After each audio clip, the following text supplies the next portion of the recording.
তো চলুন চলে যাই আজকের এপিসোডের প্রথম ঘটনায়। প্রিয় লিসেনার্স, স্বাগতম জানাচ্ছি প্রথম ঘটনায়। এখন যে ঘটনাটি আপনাদের সাথে শেয়ার করব, এই ঘটনাটি আমাদেরকে যিনি পাঠিয়েছেন ওনার নাম, বিস্তারিত ঠিকানা আমরা বলতে পারছি না। শুধু তাই নয়, ঘটনাটি কোন গ্রামে ঘটেছিল সেটাও বলতে পারছি না। শুধু এতটুকু বলতে পারবো, এটি রাজশাহী জেলার কোনো একটা জায়গায় ঘটেছিল। কেন এতগুলো তথ্য আমরা বলতে পারছি না, এর পেছনে কারণটা কি, এটা পুরো ঘটনাটা শুনলে আপনারা বুঝতে পারবেন। ঘটনাটি আমাদেরকে যিনি পাঠিয়েছেন উনি অডিও ক্লিপ আকারে পাঠিয়েছেন। এই ঘটনাটি শোনার পর আমি নিজেও চিন্তিত হয়ে পড়ি, ঘটনাটি কি প্রকাশ করব, প্রকাশ করলে আবার নতুন করে কোনো সমস্যার সৃষ্টি হয় কি না। আমি ওনার সাথে যোগাযোগ করি ফোনে। উনি জানালেন যে ওনার মা এই মুহূর্তে হসপিটালে ভর্তি আছেন, অর্থাৎ এই যে আজকে শনিবার, এই শনিবারে ওনার মা রাজশাহীর একটি হসপিটালে ভর্তি আছেন। ওনার মায়ের জন্য দোয়া চেয়েছেন। আর উনি আমাকে জানালেন যে মূলত যেই ছেলেটার সাথে ঘটনাটি ঘটেছিল তার পরিবার, অর্থাৎ তার বাবা, চাচা, ভাই, তারা এখনও জীবিত আছেন, তারা সুস্থ আছেন। তাদের অনুমতি নিয়েই এই ঘটনাটা প্রকাশ করার জন্য উনি আমাদেরকে পাঠিয়েছেন। তবে বিস্তারিত বিবরণ কোনোভাবেই দেয়া যাবে না, তাতে নতুন করে আর একটা সমস্যার সৃষ্টি হতে পারে। এই জন্য আমরা বিস্তারিত কোনো বিবরণ দিচ্ছি না। তবে এতটুকুই বলবো, প্রিয় লিসেনার্স, আপনারা যদি এই ঘটনার সাথে সংশ্লিষ্ট ব্যক্তিবর্গকে চিনে থাকেন, অনুরোধ করছি আপনারা আমাদের কমেন্ট সেকশনে কেউ তাদের নাম, ঠিকানা এগুলো লিখবেন না, এতটুকুই অনুরোধ থাকবে। আর যিনি আমাদেরকে ঘটনা পাঠিয়েছেন ওনার মা অসুস্থ, তার জন্য দোয়া চেয়েছেন। আমরা আফনান দহর ওয়ার্ল্ড পরিবারের পক্ষ থেকে ওনার মায়ের জন্য দোয়া করি, আল্লাহ তাআলা ওনার মাকে সুস্থতা দান করুন। প্রিয় লিসেনার্স, ঘটনা শুরু করছি। ঘটনাটি মূলত যেই ছেলেটার সাথে ঘটেছিল, হঠাৎ করেই ছেলেটা একটা অদ্ভুত স্বপ্ন দেখতে শুরু করে। স্বপ্নের মধ্যে কোনো একটা নারী অবয়ব এসে তাকে বলছে, তোমাকে তো নিয়ে যাব, তোমাকে আমি বিয়ে করব, কোনো চেষ্টা তদবির করে লাভ হবে না, তোমাকে নিয়ে যাবই। এরকম স্বপ্ন সে যখন দেখতে শুরু করে, একদিন, 2 দিন, 3 দিন, প্রথম দিকে সে দুঃস্বপ্ন ভেবে উড়িয়ে দেয়। কিন্তু যখন ক্রমাগত একই স্বপ্ন দেখছিল, তখন সে পরিবারের সাথে বিষয়টা শেয়ার করে। পরিবারের সদস্যরাও এই বিষয়ে কোনো ধরনের কর্ণপাত করেনি শুরুর দিকে। এদিকে ছেলেটা বারবার বলছে এবং বলছে যে আমার সময় চলে আসছে, আমাকে নিয়ে যাবে, তোমরা কোনো গুরুত্ব দিচ্ছ না। একটা পর্যায়ে তখন এই ছেলেটার বাবা চিন্তা করে যে আসলেই ছেলেটা যদি এই স্বপ্ন দেখে থাকে আর বারবার বলছে, একই স্বপ্ন তো এইভাবে ঘন ঘন দেখার কথা না। ছেলেটার বাবা একজন কবিরাজের কাছে যাওয়ার জন্য মনস্থির করে। ওনাদের যে গ্রাম, ওই গ্রামের পার্শ্ববর্তী একটা গ্রামে একজন মহিলা কবিরাজ রয়েছেন। শোনা যায় তার কাছে 3টা জিন রয়েছে। সে এই জিনেদের মাধ্যমে বিভিন্ন ধরনের ঝাড়ফুঁক, রুকিয়া এগুলো করে থাকেন। জিনেদের মাধ্যমে উনি বিভিন্ন তথ্য সংগ্রহ করেন। ওই মহিলা কবিরাজের কাছে ওই ছেলেটাকে নিয়ে যাওয়া হয়। মহিলা কবিরাজ ছেলেটাকে ভালো করে দেখেন, দেখে উনি কিছু বুঝতে পারছিলেন না, কেননা ওই ছেলেটার উপরে সরাসরি কোনো জিনের প্রভাব উনি বুঝতে পারছিলেন না।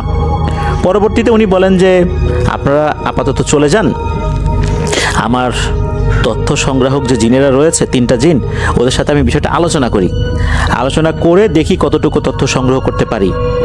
কোন গোত্রের জিনেরা একে নিয়ে যেতে চাচ্ছে, কেনই বা এভাবে নিয়ে যেতে চাচ্ছে, ওদের সাথে আলাপ আলোচনা করে বা অন্য কোনো মাধ্যমে এই বিষয়টার একটা সমাধান করা যায় কিনা দেখি, আপনারা 2 দিন পরে আসেন। তো ওখান থেকে ওনারা চলে আসেন। এদিকে হয় কি, ওই ছেলেটার বাবা একটা স্বপ্ন দেখেন।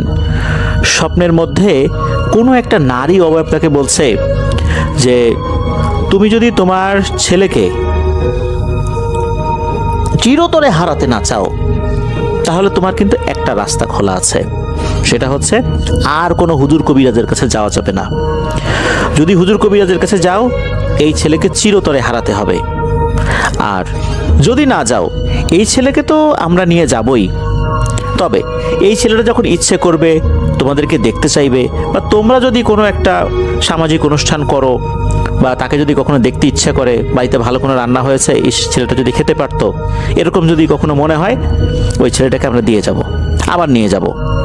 এখন তোমরা কি চাও? হুজুর কবিরাজের কাছে যাবা, গেলে কিন্তু চিরতরে হারাবা, আর না গেলে এই ছেলেটাকে তোমরা এভাবে সবসময় দেখতে পারবা। এই বিষয়টা এই ছেলেটার বাবা স্বপ্নে দেখেছে। স্বপ্নে দেখার পর উনি চিন্তা করলেন যে হুজুর কবিরাজের কাছে তো যেতে নিষেধ করলো, এখন কি করি। এদিকে ওই মহিলা কি তথ্য দেয় এটাও তো শোনার দরকার ছিল। তো ওই চিন্তা থেকেই উনি ওই মহিলা কবিরাজের কাছে আবার গিয়েছেন। ওই মহিলা কবিরাজ একটা ভয়ঙ্কর তথ্য দেন। উনি বলেন যে আমার অনুগত যে 3 জন জিন ছিল, ইতোমধ্যে আমি একজনকে হারিয়েছি। এই ছেলেটার ব্যাপারে তথ্য সংগ্রহ করতে গিয়েছিল আমার 3 জন জিন। 2 জন কোনো মতে জীবন নিয়ে ফিরতে পেরেছে, আর একজনকে ওখানেই মেরে ফেলেছে। সুতরাং এই ছেলেটার বিষয়ে আমাদের নাক গলানোয় আসলে নিষেধ করেছে। আমার জিনেরাও নিষেধ করেছে, আর অন্যান্য যে জিনেরা রয়েছে তাদের সাথেও যখন এই 2 জন জিন পরামর্শ করেছে, তারাও বলেছে যে কোনোভাবেই এই ছেলেটার বিষয়ে আমাদেরকে নাক গলাতে নিষেধ, একদম নিষেধ। কোনোভাবেই এই ছেলেটার বিষয়ে আগানো যাবে না, মানে একদমই আগানো যাবে না, বিন্দু বিসর্গ আগানো যাবে না। আগালেই ভয়ঙ্কর বিপদ হবে। যেহেতু একজনকে হারিয়েছেন, তখন ওই মহিলা কবিরাজ বলছেন যে দেখো, এই যে 3 জন জিন, এরা তো মানুষের উপকারের জন্য কাজ করে, এদের কি দরকার ছিল নিজেদের জীবনকে ঝুঁকিতে ফেলা। তারপরও কিন্তু এরা গিয়েছে। এর মধ্যে একজন মারা গেছে, যে মারা গেছে তার অপরাধটা কি ছিল? সে তো তোমাদের উপকার করার জন্যই গিয়েছিল, কিন্তু দেখো সে কিন্তু মারা গেছে। তাহলে এর পরিবারের কাছে আমি কি জবাব দেব? এখন এই যে 2 জন জিন আছে, এরা তো আমার অনুগত, এদেরকে যদি আমি হারিয়ে ফেলি তাহলে আমিও তো আর কোনো কাজ করতে পারবো না। সুতরাং আর সম্ভব হবে না এই বিষয়ে কাজ করা। ওদিকে ছেলেটার বাবা অনেক অনুনয় বিনয় করতে থাকেন যে কিছু একটা করেন, ছেলেটাকে কি আমরা এইভাবে হারিয়ে ফেলবো? তখন নাকি ওই মহিলা বলেন যে ঠিক আছে, তুমি তোমার ছেলেকে 1 দিনের জন্য আমার বাসায় রেখে যাবা, 1 রাতের জন্য, দেখি কোনো একটা সুরাহা করা যায় কি না। তবে করতে পারবো বলে মনে হয় না। জাস্ট এতটুকুই বলেছিলেন। এরপর তো উনি চলে আসেন। উনি যেদিন চলে আসছেন, এর পরের দিন নাকি ওই ছেলেটাকে সাপে কামড় দেয়।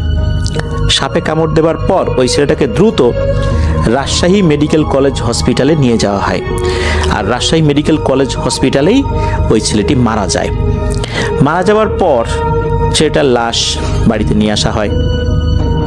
নিয়ে আসার পর যথাযথ ধর্মীয় রীতিনীতি মেনেই বাড়ির কাছাকাছি একটা জায়গায় কবর দিয়ে দেওয়া হয়।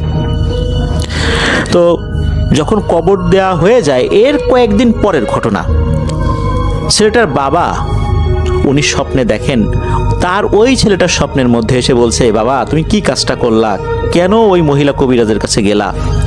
যদি তুমি ওই মহিলা কবিরাজের কাছে না যেতা তাহলে তো এরা আমাকে নিয়ে গেলেও মাঝে মাঝে তোমাদের সাথে দেখা সাক্ষাৎ করতে পারতাম, কিন্তু এখন তো সেই সুযোগ নাই। আমাকে কিন্তু ওরা ঠিকই নিয়ে গেছে, আমি সশরীরেই ওদের কাছে আছি। আর এই যে সাপে কামড়ের যেই ব্যাপারগুলো তোমরা দেখেছো, এইটা ওদের একটা বিশেষ কৌশল ছিল, যাতে করে সাধারণ মানুষজনের চোখ এড়িয়ে আমাকে নিয়ে যাওয়া যায়। আমি কিন্তু কবরের মধ্যে নাই, তোমরা আমাকে যে কবর দিয়েছো এর পরপরই আমাকে ওরা নিয়ে গেছে। কি কাজটা করলা? আমি আর কখনোই তোমাদের সাথে দেখা করতে আসতে পারবো না। তবে হ্যাঁ, স্বপ্নের মধ্যে মাঝে মাঝে এসে কথা বলতে পারবো, তবে সেটাও ওদের অনুমতি সাপেক্ষে। ওরা কিভাবে এই জিনিসটা অনুমতি দেবে বা আদতে দেবে কি না এটাও বলতে পারি না। শুধু এতটুকু বলার জন্য ওরা একটা বিশেষ পদ্ধতি অবলম্বন করেছে, যার মাধ্যমে আমি কথা বলতে পারছি। এছাড়া আমি কিন্তু আর পারবো না। ওরা যদি অনুমতি দেয় তখনই শুধু পারবো। তো এই স্বপ্ন যখন উনি দেখেছেন, ওনার যখন ঘুম ভেঙে গেছে, তখন পরিবারের সাথে বিষয়টা শেয়ার করেছেন, আরে ওই ছেলেটা তো স্বপ্নের মধ্যে এসে আমাকে এই বলে গেছে। তখন সবাই বলে যে কিভাবে সম্ভব, ওকে সাপে কেটেছে, হসপিটালে নিয়ে যাওয়া হয়েছে, সেখানে সে মারা গেছে, এরপর আমরা তাকে নিয়ে আসলাম, কবর দিলাম, সব কিছু ঠিকঠাক মতো হলো, সে কবরের মধ্যে নাই। মানে আত্মীয় স্বজনরা কবরের কাছে যায়, গিয়ে দেখে কবরটা কিন্তু ঠিকঠাকই আছে, কোনো সমস্যা নেই, ও কবর কেউ খোঁড়েও নাই, একদম স্বাভাবিক। এই ঘটনার প্রায় 5 কি 6 মাস পার হয়ে গিয়েছে। এর মধ্যে ঘটে একটা অদ্ভুত ঘটনা। ওই এলাকায় যেই গরুগুলো আছে, এই গরুগুলো মোটামুটি তাদের একটা নির্দিষ্ট বয়স পর্যন্ত, প্রায় 7-8 মাস পর্যন্ত নাকি গলায় দড়ি লাগানো হয় না, এমনিতেই ঘুরে বেড়ায়, ঘুরে ঘুরে খাবার খায়, পরবর্তীতে গলায় দড়ি দেওয়া হয় আর কি। এই গরুগুলো বিভিন্ন জায়গায় এভাবে ঘুরে ঘুরে ঘাস পাতা খায়। এমন একটা গরু হয় কি, এই ছেলেটার যে কবর, এই কবরের ওখানে গিয়ে এক পাশ ভেঙে ওই গরুটা কবরের ভেতরে পড়ে গেছে। এখন গরুটা তো অত বড় না, সে কোনোভাবেই কবর থেকে উঠতে পারছে না। সে তার মতো করে হাম্বা হাম্বা করে চিৎকার চেঁচামেচি শুরু করেছে। এদিকে ওই গরুটা ওখানে পড়ে গেছে, উঠতে পারছে না। গরুটা তো কবর থেকে তুলতে হবে। যেহেতু একটা কবর ভেঙে পড়ে গেছে, যার কবর, তার পরিবারের সদস্যদেরকে তো ডাকতে হবে যে এই ব্যাপার, একটু আসো, দেখো এই যে কবর ভেঙে পড়ে গেছে গরুটা। তাদেরকে ডাকা হয়, আরও লোকজন আসে। এসে দেখে এক অদ্ভুত বিষয়। সেটা হচ্ছে ওই যেই গরুটা কবরটা ভেঙে পড়ে গেছে, যেই পাশ ভেঙে পড়ে গেছে, ওই পাশের যে বাঁশগুলো, ওই বাঁশগুলো অনেকটা নষ্ট হয়ে গিয়েছিল, তো তাই ওই সাইডটা ভেঙে পড়ে গেলেও অন্য পাশটা ঠিকঠাক মতো ছিল। ওই গরুটাকে যখন টেনে হিঁচড়ে উপরে তোলা হয়, তখন সবাই দেখে আর একটা বিষয়। আমরা অনেক সময় উঠোন ঝাড়ু দিলে মাটি যেরকম একদম ফ্রেশ হয়ে যায়, পরিষ্কার থাকে, কোনো ধরনের কোনো পাতা বা ময়লা আবর্জনা পড়ে থাকে না। কবর দেওয়ার আগ দিয়ে কবর যখন সুন্দর ক্লিন থাকে ভেতরে, ঠিক যেরকম থাকে, মনে হচ্ছে কবরের ভেতরে ওই রকম ক্লিন। ওখানে কাফনের কাপড়টাও নাই, ডেড বডি তো নাই। এই দৃশ্য ওখানে অনেকেই দেখেছেন, এই ছেলের আত্মীয় স্বজনরাও দেখেছেন। তবে বিষয়টা যেন খুব একটা বেশি জানাজানি না হয়। জানাজানি হলে আবার আর একটা সমস্যা হতে পারে, আবার কোন ধরনের ভুতুরে বিপদ নেমে আসে এটা তো বলা যায় না। তখন নাকি ওনারা খুব দ্রুততার সাথে মাটি এনে ওই কবরটা আবার ঠিক করে দেন। তবে ওই পরিবারের সদস্যরা দেখেছিলেন কবরের ভেতরে কিছুই নাই, একদম কিচ্ছু নাই, একদম সুন্দর ভেতরে, ঠিক একটা কবর নতুন কাটলে যেরকম হয় ওই রকম। 5-6 মাসেও কবরের ভিতরে একই রকম অবস্থা। তখন পরিবারের সদস্যরা বুঝতে পারেন আসলেই ওই ছেলেটা স্বপ্নে এসে যে কথাগুলো বলেছিল এটা সত্য। তবে এটা নিয়ে ওনারা আর কোনো ধরনের কোনো হুজুরের কাছেও যান নাই। ওই ছেলেটাকে ছুটিয়ে আনার জন্য কোনো ধরনের কোনো তদবির ওনারা করেননি। এই ছেলেটার বাবা, চাচা এবং ভাইয়ের সাথে কথা বলেছেন আমাদেরকে, যিনি ঘটনা পাঠিয়েছেন। সবাই সেম তথ্য দিয়েছেন, তবে একজন শুধু এতটুকু তথ্য দিয়েছিলেন ছেলেটাকে ইঁদুরে কেটেছে, আর সবাই বলেছেন সাপে কেটেছে। জাস্ট খালি ওই একজন বলেছেন ছেলেটাকে ইঁদুরে কেটেছে। এছাড়া সব তথ্য হুবহু একই রকম ছিল। ওনারা এই কারণে বিষয়টা প্রকাশ করতে চান না, বিষয়টা প্রকাশিত হলে আবার নতুন করে কোন একটা ঝামেলা হতে পারে। এই কারণেই ওনারা এই বিষয়টা যেন প্রকাশিত না হয়, এই জন্য ওনাদের নাম, ঠিকানা, বিস্তারিত বিবরণ এটা বলতে নিষেধ করেছেন। আর যিনি আমাদেরকে ঘটনা পাঠিয়েছেন ওনারও নাম ঠিকানা বলতে নিষেধ করেছেন। কেননা এটা যদি অনেকে জানে, ওনার আশেপাশে জানে, তখন ওনাকে আবার সবাই এই বিষয়টা নিয়ে প্রশ্ন করবে, জানতে চাইবে, তখন আরও বেশি জানাজানি হবে। মূলত সেফটির জন্য এটা বলা নিষেধ। এই ঘটনাটা আমি শোনার পর আমি চিন্তা করলাম যে এটা আমরা প্রকাশ করব, আমাদের কোনো সমস্যা হবে কিনা। মূলত এটা নিয়েই যখন ওনার সাথে কথা বলি তখন বললেন যে না, এটা পরিবার থেকে শর্ত সাপেক্ষে অনুমতি দেওয়া হয়েছে, শর্ত যদি মেনটেন করা যায় তাহলে আপনারা প্রকাশ করতে পারেন। আর সেই চিন্তা করেই উনি আমাদেরকে ঘটনাটা পাঠিয়েছেন, এই জন্য আমরা ঘটনাটা প্রকাশ করলাম। প্রিয় লিসেনার্স, একবার ভাবুন, একটা ছেলেকে সাপে কেটেছে, সে মারা গেছে, এরপর তার ডেড বডি নিয়ে আসা হলো, গোসল দেয়া হলো, জানাজা দেয়া হলো, কবর দেয়া হলো, অথচ সে কবরে নেই। কবর ভেঙে গরুটা ভেতরে না পড়লে মানুষজন কিন্তু জানতেই পারতো না, বিশেষ করে ওই পরিবারের সদস্যরা, যে আসলে কবরের ভেতর থেকে নিয়ে গেছে। আর ওই ছেলেটা কিন্তু স্বপ্নে বলেছিল এই যে সাপে কাটা, কবর দেয়া, এগুলো নিছক একটা লোক দেখানো ব্যাপার ছিল। এটা আসলে জাস্ট একটা আইওয়াশ ছিল, জিনেরাই এই কাজটি করেছিল। আসলে সে কবরের মধ্যে নেই, সে এখন জিনেদের দেশে রয়েছে। সে আবার কবে স্বপ্নের মধ্যে তার বাবাকে এই বিষয়টা বলবে এটা নিশ্চিত না। তার বাবা এখনো আফসোস করে না, আরে আমি কেন যে ওই মহিলা কবিরাজের কাছে আবার যেতে গেলাম, ওই সময় যদি না যাইতাম তাহলে হয়তো আমার ছেলেকে নিয়ে গেলেও মাঝে মাঝে তো দেখতে পেতাম, এখন তো একদমই হারিয়ে ফেলেছি। প্রিয় লিসেনার্স, জিনেদেরকে আমরা দেখি যে মানুষকে নিয়ে যায়, ফেরত দেয় না, কিন্তু এভাবে সাপে কাটার পর, কবর দেওয়ার পর কবরের ভেতর থেকে নিয়ে গিয়েছে, এরকম একটা আইওয়াশ করে, এটা সত্যি অদ্ভুত এক ঘটনা। এরকম ঘটনা আসলে খুবই কম পাওয়া যায়। আমি ধন্যবাদ জানাচ্ছি আমাদেরকে যিনি ঘটনা পাঠিয়েছেন। উনি বলেছেন এরপর উনি আরও ঘটনা ইনশাল্লাহ আমাদেরকে পাঠাবেন। এই ঘটনার ক্ষেত্রে ওনার নাম প্রকাশে নিষেধাজ্ঞা থাকলেও হয়তো পরবর্তী ঘটনাগুলোতে আমরা ওনার নাম প্রকাশ করতে পারবো। ধন্যবাদ জানাচ্ছি আমাদেরকে যিনি ঘটনা পাঠিয়েছেন। প্রিয় লিসেনার্স, আবারও বলছি, আপনারা অনুগ্রহ করে যদি এই ঘটনা সম্পর্কে অবগত থাকেন, কোন গ্রামে ঘটেছে, কার সাথে ঘটেছে, কমেন্ট সেকশনে এই বিষয়ে কিছু না লেখার বিনীতভাবে অনুরোধ করছি।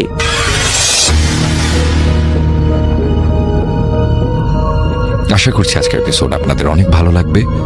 বেশি কথা না বলে সবার আগে চলে যাব আজকের প্রথম ঘটনায়। কিছু ডাক কখনো থামে না, কিছু দাবি সময়ের অপেক্ষায় থাকে, আর কিছু আত্মা তারা শুধু একা থাকতে পারে না। আমি আদিত্য রায়। বলতে বলতে ক্লাস 8 থেকে অবশেষে কলেজের দাঁড়িপাল্লা এসে গেলাম। আজ আমি আমার বন্ধু রাহুলের মায়ের সাথে ঘটে যাওয়া একটি অত্যন্ত হৃদয় বিদারক এবং ভয়ঙ্কর সত্য ভৌতিক ঘটনা বলতে চাই। কথা না বাড়িয়ে চলো সরাসরি মূল ঘটনায় যাওয়া যাক। সময়টা ছিল গ্রীষ্মকাল। গভীর রাতে আমরা ছোট মেয়েকে নিয়ে ঘরে ঘুমিয়েছিলাম। ঘড়িতে তখন ঠিক কটা বাজে বলতে পারবো না। হঠাৎ দরজায় খটখট শব্দে আমার ঘুম ভেঙে গেল।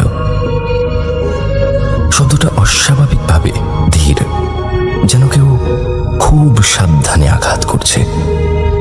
সঙ্গে সঙ্গে কানে এলো এক অস্পষ্ট ডাক, আমার নাম, ফিসফিসে ভাঙা স্বরে। ভয়ে বুকের ভিতরটা তক করে উঠল। ঘর জুড়ে হঠাৎ কেমন একটা শীতলতা নেমে এলো। আমার স্বামী দরজার দিকে এগোতেই সেই ডাকটা থেমে গেল। দরজা খুলতেই তিনি থমকে দাঁড়িয়ে পড়লেন। সেখানে দাঁড়িয়ে আছে আমার বড় বোন, তার সঙ্গে তার 2 মেয়ে। রাতের এই অসময়ে এভাবে তাদের সামনে দেখে আমাদের দুজনেরই শরীর কেঁপে উঠল। ওদের মুখে ক্লান্তি আর আতঙ্কের ছাপ, চোখ দুটো লাল, যেন অনেকক্ষণ কেঁদেছে। দিদিকে ঘরে ঢুকিয়ে কাঁপা গলায় জিজ্ঞাসা করলাম, কিরে দিদি, এই মাঝরাতে কি হলো, শরীর খারাপ? দিদি মাটিতে বসে পড়ল। কণ্ঠস্বর এতটাই দুর্বল যে মনে হচ্ছিল একটু পরেই নিভে যাবে। সে ফিসফিস করে বলল, জানিস, কয়েকদিন ধরে শরীরটা একদম চলছে না। বুকের ভিতর সারাক্ষণ চাপ, নিঃশ্বাস নিতে বড় কষ্ট হয় রে। ডাক্তার বলেছে আমার হার্টে নাকি ছিদ্র হয়ে গেছে। কথাটা শুনেই আমাদের বুক কেঁপে উঠল। বোন থামল না, ফাঁপা চোখে আমাদের দিকে তাকিয়ে আবার বলল, এখানে ভালো কোনো চিকিৎসার ব্যবস্থা নেই, আমাকে ঢাকার বড় কোনো হাসপাতালে নিতে হবে। কিন্তু শ্বশুরবাড়ির লোক আর আমার স্বামী কেউই আমার চিকিৎসার জন্য 1 টাকাও খরচ করতে রাজি না। অথচ সেই সময় দিদি ছিল 7 মাসের অন্তঃসত্ত্বা। কয়েক মাস পরের কথা, দিদির শরীরের অবস্থা মুহূর্তে মুহূর্তে খারাপের দিকে যেতে লাগলো। বুকের ব্যথা, শ্বাসকষ্ট, সব মিলিয়ে পরিস্থিতি আর নিয়ন্ত্রণে থাকলো না।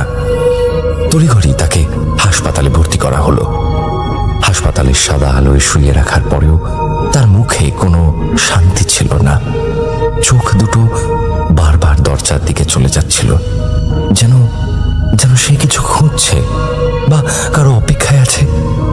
কিছুক্ষণ পর প্রচন্ড যন্ত্রণার মধ্যেই সে একটি পুত্র সন্তানের জন্ম দিল। শিশুর কান্না ভেসে উঠতেই আমরা ভেবেছিলাম হয়তো এবার সব ঠিক হয়ে যাবে। কিন্তু নিয়তির নিষ্ঠুর পরিহাস ঠিক তখনই আঘাত হানল। সন্তান জন্ম দেওয়ার পরই তার শারীরিক অবস্থার হঠাৎ অবনতি হতে শুরু করলো। মনিটরের শব্দগুলো অস্বাভাবিক হয়ে উঠল। ডাক্তাররা ছোটাছুটি শুরু করলেন। সব কোলাহলের মাঝেই দিদি আমাকে ইশারায় কাছে ডাকলো। তার হাতটা তখন বরফের মতো ঠান্ডা। শেষ শক্তিটুকু জড়ো করে সে আমার হাত চেপে ধরে অস্পষ্ট কণ্ঠে বলেছিল, কৃপা ও মায়াকে দেখে রাখিস। কথাগুলো শেষ হওয়ার আগেই তার হাতের চাপ ঢিল হয়ে এলো। চোখ দুটো স্থির হয়ে গেল। হাসপাতালের সে আলোয় অসংখ্য মানুষের মাঝেও সে চিরদিনের মতো একা হয়ে গেল। এবং এর কিছুক্ষণ পর সেই পুত্র সন্তানটিও মারা গেল। ওই শেষ কথাটাই যেন এই বিভীষিকাময় গল্পের শুরু। আমার দিদির 2 মেয়ের মধ্যে কৃপা ছিল শান্ত প্রকৃতির, ওর বয়স 6 বছর, কিন্তু মায়া, যার বয়স 9 বছর, ছিল একটু চঞ্চল। এদের মধ্যে আমার দিদি কৃপাকে বেশি দেখতে পারত। দিদি মারা যাওয়ার পর শ্বশুরবাড়ির লোকজন দিদির চিকিৎসার খরচ মেটাতে রাজি না হয় এক প্রকার বাধ্য হয়েই আমি দিদির বাচ্চাদের নিয়ে আমার শ্বশুরবাড়িতে চলে আসি। বোনের মৃত্যুর ঠিক 2 দিন পরের ঘটনা। সে রাত্রি ছিল নিস্তব্ধ এবং থমথমে। আমি, আমার মেয়ে এবং দিদির 2 মেয়ে মায়া এবং কৃপা আমরা একই ঘরে ঘুমোচ্ছিলাম। আমার স্বামী এবং শাশুড়ি মা ঘুমোচ্ছিলেন নিচে বিছানা করে। রাত যখন গভীর, হঠাৎ দক্ষিণ দিকের জানালার ওপাশ থেকে ভেসে এলো এক বুক ফাটা কান্নার আওয়াজ। সে কান্না সাধারণ কোনো মানুষের কান্নার মতো ছিল না। সে এক অতিপ্রাকৃত হৃদয় বিদারক কান্না, আর্তনাদ। কান্নার শব্দে আমাদের সবার ঘুম ভেঙে গেল। আমরা ভয়ে আড়ষ্ট হয়ে বসে রইলাম। হঠাৎ মনে হলো কি যেন রান্নাঘরের সমস্ত বাসনপত্র আছাড় মেরে ভাঙছে।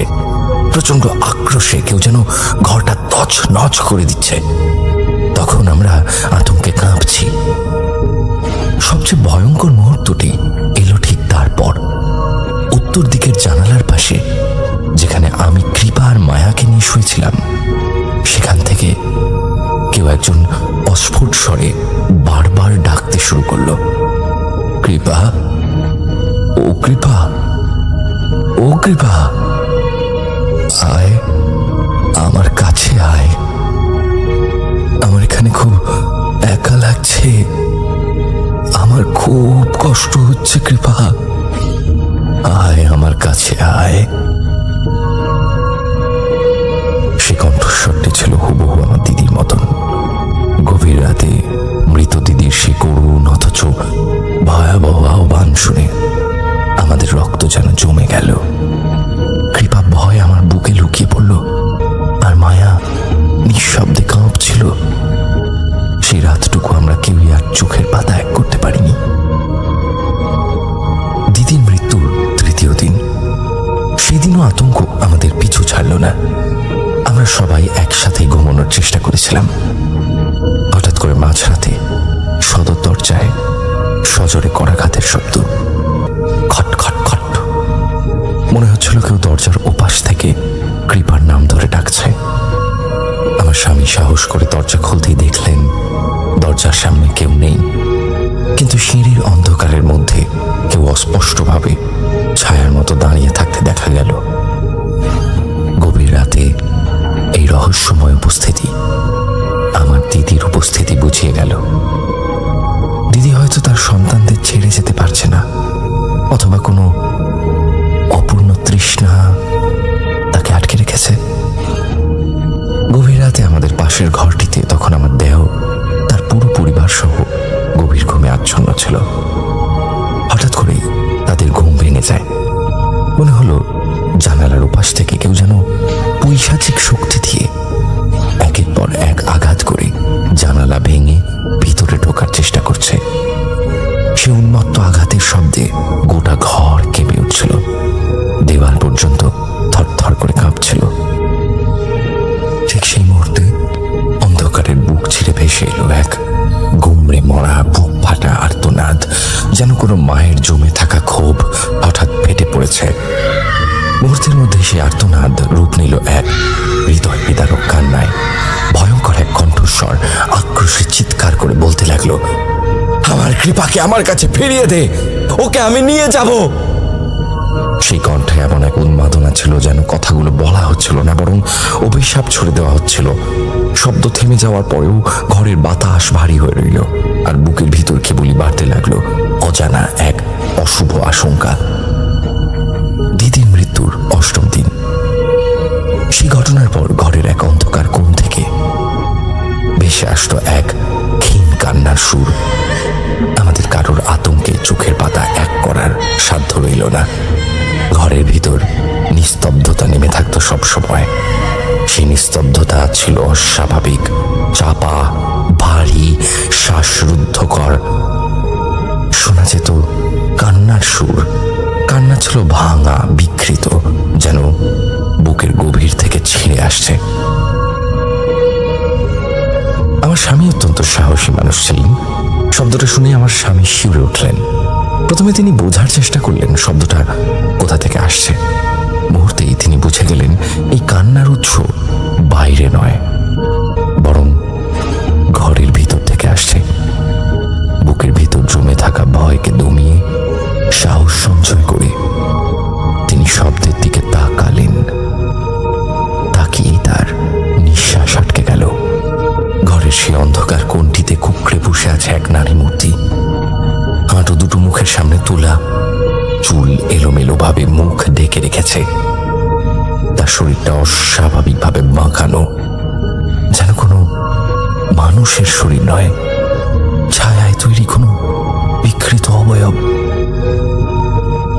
রুদ্ধশ্বাসে আমার স্বামী চিৎকার করে উঠলেন, কে তুই? এখানে কেন এসেছিস? ছায়ামূর্তিটি তখন ধীরে ধীরে মাথা তুলল। মুখ দেখা গেল না, যেন মুখটি কোনো কালো চাদরে ঢাকা। কিন্তু তার দিক থেকেই ভেসে এলো এক অদ্ভুত হাহাকার, কান্না আর উন্মাদ হাসির মাঝামাঝি এক ভয়ঙ্কর শব্দ। সে করুণ অথচ হিংস্র কণ্ঠে বলল, কৃপাকে আমার কাছে দিয়ে দে, আমার এখানে বড্ড একা লাগছে। কথাগুলো শুনে আমার স্বামী ধমকের সুরে কিন্তু কণ্ঠে লুকিয়ে থাকা আর্তনাদ চেপে রাখতে না পেরে বলল, দিদি, তুমি তোমার মেয়েকে একা ছেড়ে দাও। আমি কথা দিচ্ছি আমি ওর খেয়াল রাখবো। কথাগুলো শেষ হতে না হতেই চোখের পলকে সেই ছায়া মূর্তিটি অন্ধকারের ভিতর শূন্যে মিলিয়ে গেল, যেন সে সেখানে কখনো ছিলই না। কিন্তু ঘটনা এখানেই শেষ নয়। সারা রাত ধরে ঘরের চারপাশ ঘিরে কেউ একজন অনবরত পায়চারি করছিল, কখনো জানালার পাশে, কখনো দরজার সামনে, আর তার সঙ্গে সঙ্গে অঝরে কেঁদে যাচ্ছিল। সে কান্না থামেনি এক মুহূর্তের জন্যেও। ভোরের আলো ফোটার পর কাঁপতে কাঁপতে আমরা দরজার কাছে গেলাম। দরজা খুলে যা দেখলাম তাতে রক্ত হিম হয়ে গেল। আমাদের কল ঘরের কলটা কেউ যেন পৈশাচিক শক্তিতে দুমড়ে মুচড়ে ভেঙে ফেলেছে। লোহার কল এমন ভাবে বাঁকানো যেন সেটা কোনো মানুষের হাতে করা সম্ভবই না। সেই মুহূর্তে বুঝলাম দিদি শুধু রাতে আসেনি, সে এখনো আশেপাশেই আছে। অবশেষে পরিস্থিতি নিয়ন্ত্রণের বাইরে চলে যাওয়ায় একজন সিদ্ধতান্ত্রিককে খবর দেওয়া হলো। তিনি এসে ঘরের মাঝে যজ্ঞ করার প্রস্তুতি নিলেন। যজ্ঞের আগুনের শিখা তখন দাউ দাউ করে জ্বলে উঠল। তখনই সারা ঘরে এক প্রচন্ড অশরীরী গোঙানি আর কান্নার শব্দ অনুরণিত হতে লাগলো। তান্ত্রিকের মন্ত্রপাঠে সে অদৃশ্য উপস্থিতি যেন যন্ত্রণায় ছটফট করছিল। যজ্ঞ শেষে যখন তান্ত্রিক ঘরটি বন্ধন করে দিলেন, তখন হঠাৎ এক অদ্ভুত নিস্তব্ধতা নেমে এলো। সে ঘোর লাগা নিস্তব্ধতার মাঝে আমি যখন অবসন্ন হয়ে বসে আছি, ঠিক তখনই আমার কানের কাছে এক অতি প্রাকৃত শীতল কণ্ঠ ফিস ফিস করে বলে উঠল, মায়ার কৃপাকে দেখে রাখিস। সেই শটটি ছিল দিদির, তবে তাতে আর কোনো আক্রোশ ছিল না, ছিল এক অনুরোধ। কথাটি শেষ হতেই ঘরের গুমোট ভাবটা একদম কেটে গেল। আমরা বুঝতে পারলাম দিদি শেষ পর্যন্ত তার সন্তানদের আমাদের জিম্মায় দিয়ে চিরদিনের জন্য বিদায় নিয়েছেন। কিন্তু আজও গভীর রাতে সেই গানের কাছে ভেসে আসা কণ্ঠস্বরটির কথা মনে পড়লে আমাদের শরীর ভয়ে হিম হয়ে আসে। এতক্ষণ ধৈর্য সহকারে ঘটনাটা পড়ার জন্য ধন্যবাদ।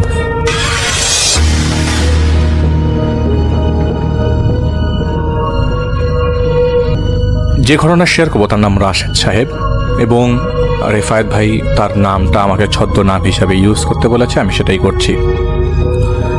সেদিন তিনি অফিস থেকে বাসায় ফেরত আসার সময় ঘাড়ের মধ্যে এক প্রকার দাগ দেখা যায় তার, এবং ঘাড়ের দাগটা বেশ বড় দেখা যায় এবং মাঝখান দিয়ে মনে হচ্ছিল কিছু একটা কামড় দিয়েছে। তিনি বাসায় ফেরত আসেন এবং ফেরার পরে রাতে খাওয়া দাওয়া করবার পর তার আর কিছুই মনে নাই। কাহিনী কি? মনে নাই কেন? তার ওয়াইফের নাম সোহানা। তো তো বর্ণনা দিয়ে তিনি বলেন সেদিন অফিস থেকে ফেরত আসার পর তিনি রাতে খেয়ে শুয়ে পড়েন। ঘুমের মধ্যে তিনি 4 থেকে 5 বারের মতো উঠে যান এবং ঘুম থেকে উঠেই চিৎকার দিচ্ছিলেন। তিনি তার মৃত বাবাকে বারবার এই বলছিলেন ঘুমের মধ্যে, বাবা তুমি আমার সব, তোমাকে কেউ আমার থেকে দূরে নিতে পারবে না, এই বলে চিৎকার করে তিনি বারবার এই কথাগুলো বারবার বলছিলেন। তো ভোরে ফজরের আজানের পর ঘুম আসলো, সকাল 6টার হাতে তিনি বসে আছেন। সেই যে বসে আছেন, কোনো কথা বলছেন না, কারোর সাথে কোনো কনভারসেশনে যাচ্ছে না। তার ওয়াইফ বারবার জিজ্ঞেস করেছে কাহিনী কি হয়েছে, কথা বলো একটু, কিন্তু ওনার ওয়াইফের সাথে উনি কথা বলছিল না, মানে সোহানা আপুর সাথে। বাসার সবাই সেদিন থেকে একটা গন্ধ পেতে থাকে, কাঁঠাল পচা গন্ধ। গন্ধটা বাসার পাশের লোকজনরা কেউ পাচ্ছে না, শুধু বাসার ভেতরের লোকজনরা পাচ্ছে। এবং বাজে ভাবে চারিপাশে মানে ভরে গেছে। অনেক সময় কাঁঠালের জিনিসপত্র রেখে রাস্তায় চলে যায়, ওটা থেকে গন্ধ বেরোয় ঠিক একই রকম গন্ধ।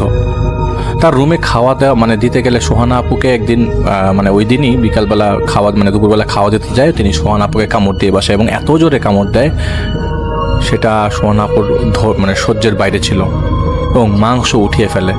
তৎক্ষণাৎ তাকে সোহানা আপুকে ডাক্তারের কাছে নিয়ে যাওয়া হয় এবং এটা সাডেনলি হয়। ডাক্তার ড্রেসিং করে বাসায় পাঠিয়ে দিলে তিনি বাসায় এসে দেখেন উনি সবাইকে কামড়িয়েছেন, যেটা এবং একটাই কথা বলছেন, এই কথাটার ভয়েস এবং এই ভাষাগুলো তার ছিল না।